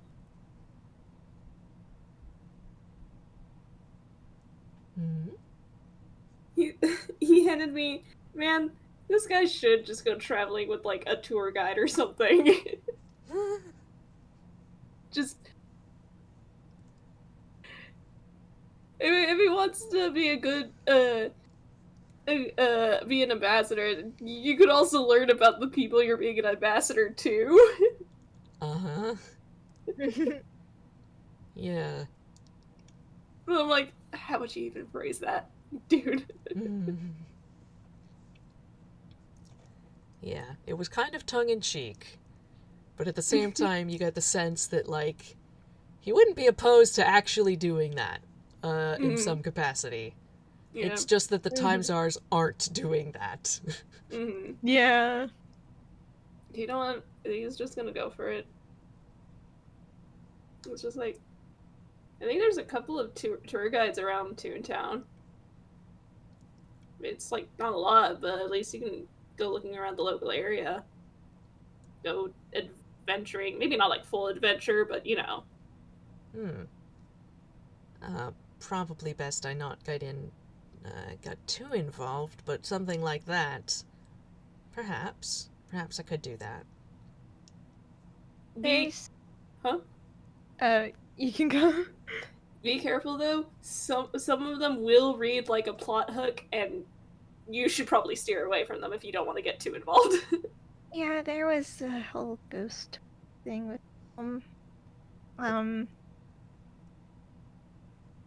it. What?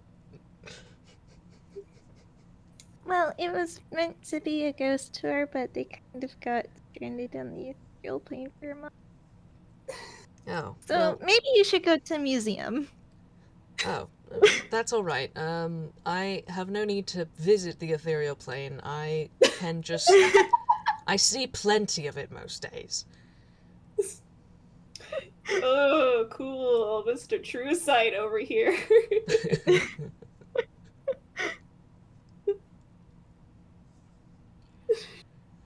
Lupin just kind of like leans against Arata's head, looking directly at Ivan. Mm-hmm. Ivan makes eye contact and raises an eyebrow.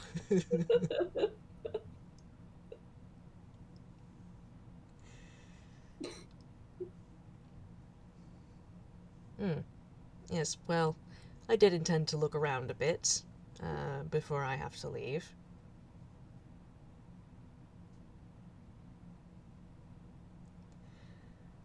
Rediscover your whimsy.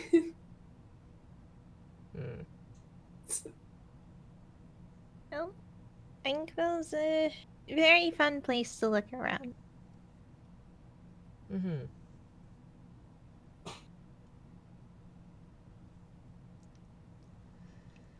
Okay, let's, Just don't...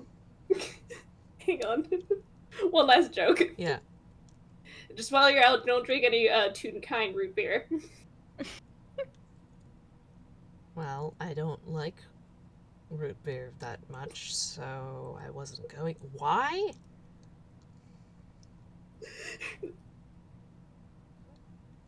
He just looks at Professor. No, you should try some. It's different here. I think you'll quite enjoy it.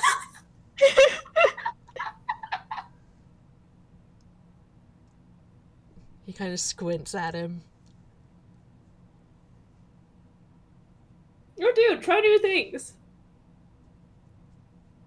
Yeah, it's part of exploring. Uh-huh. Professor did have a whole lot of it, and he seemed to be enjoying it. Professor pokes Camille in the stomach. Hey! Makes a little squeak noise.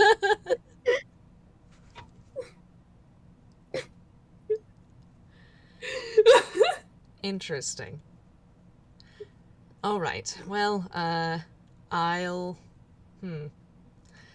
I suppose I'll, send a message before I visit your ellipsis. I will have to at one point, you realize. Yes, I know. Yes. Yes, do send a message. But then we can work on it. Alright.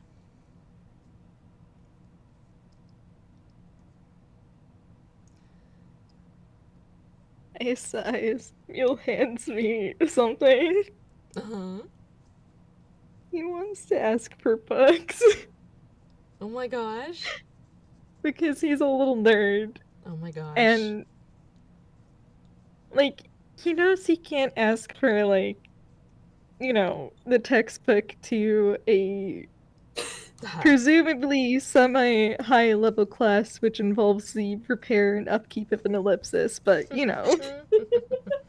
Uh-huh. He can at least still ask for books. Alright, go on and ask. I think he's just... Oh, Uncle Ivan, next time you visit, could you bring some books, please? Books? What kind of books? Uh-huh. I'm My teachers say that I'm a little too smart for my own good, and I want to know what the kinds of books that you guys have are because you seem really smart. Uh-huh. Arata on the mind link is just like, oh my god. Ivan looks slightly at a loss and glances at the professor, just kind of like scratches the back of his neck, and kind of quietly like, what do you think? Just some like time taunt level quantum engineering? What?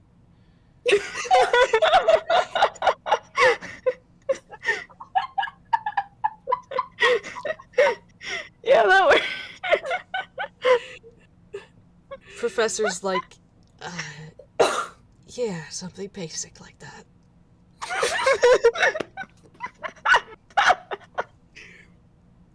Over the mind link, Arata is losing it.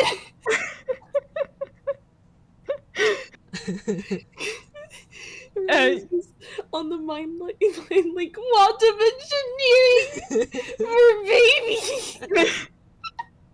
babies. Well, now I have to see this book. He's not going to turn down a challenge.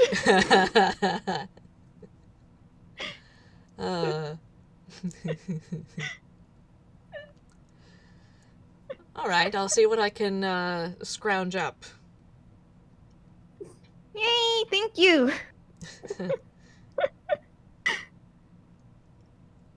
Alright, that's probably enough for today, yes?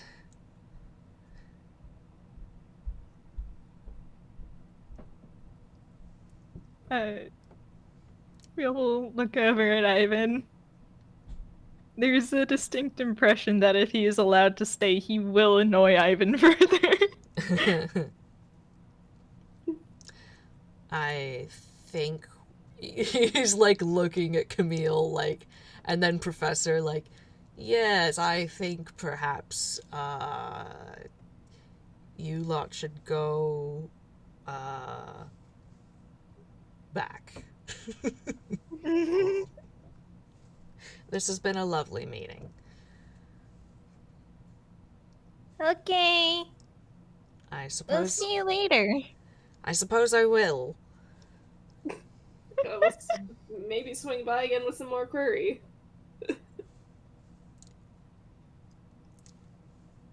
He just kind of opens his mouth and closes it, looks away, looks back.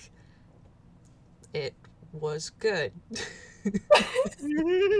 Arata on the mind link, yes! Got him! Thank you. Arata gives him a thumbs up. But if they're are they heading out now? Yeah, he's gonna start like bundling them out of this sort of gallery room, and out of the out of Ivan's ellipsis. Like, all right, you should go now. Okay. As they're leaving the ellipsis, Arata takes Camille's hand and he goes, say bye to Uncle Ivan. Bye, Uncle Ivan. Goodbye, Camille. He just looks like exasperated and just keeps glancing at the professor like, what have you done? Like,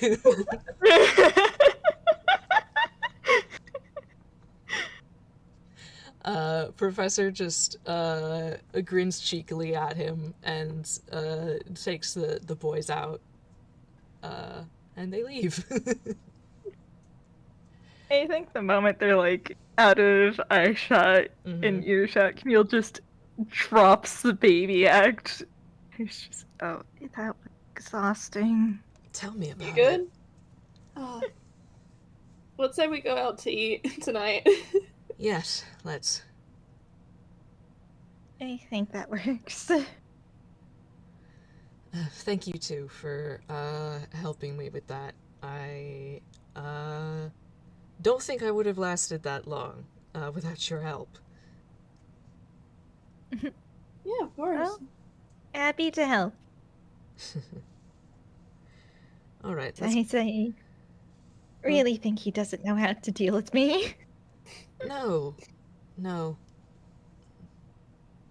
It was kind of funny. It was. Feels smug.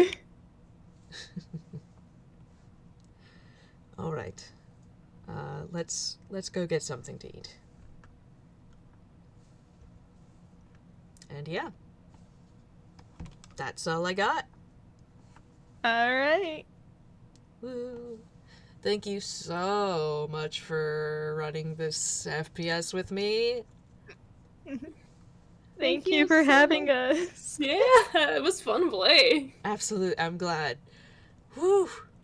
So glad to have that lore out on the table now. Woohoo. Also, you did great. I know that you had to talk to yourself a lot, but you did amazing. It was really good. Thank you. I tried. I did forget. I did forget you're talking to yourself sometimes. Hey, that's pretty good. All right. Thank you so much for listening. Our listeners, present and future. We will see you next time, but for now, we will bid you a good time zone. Goodbye. Bye.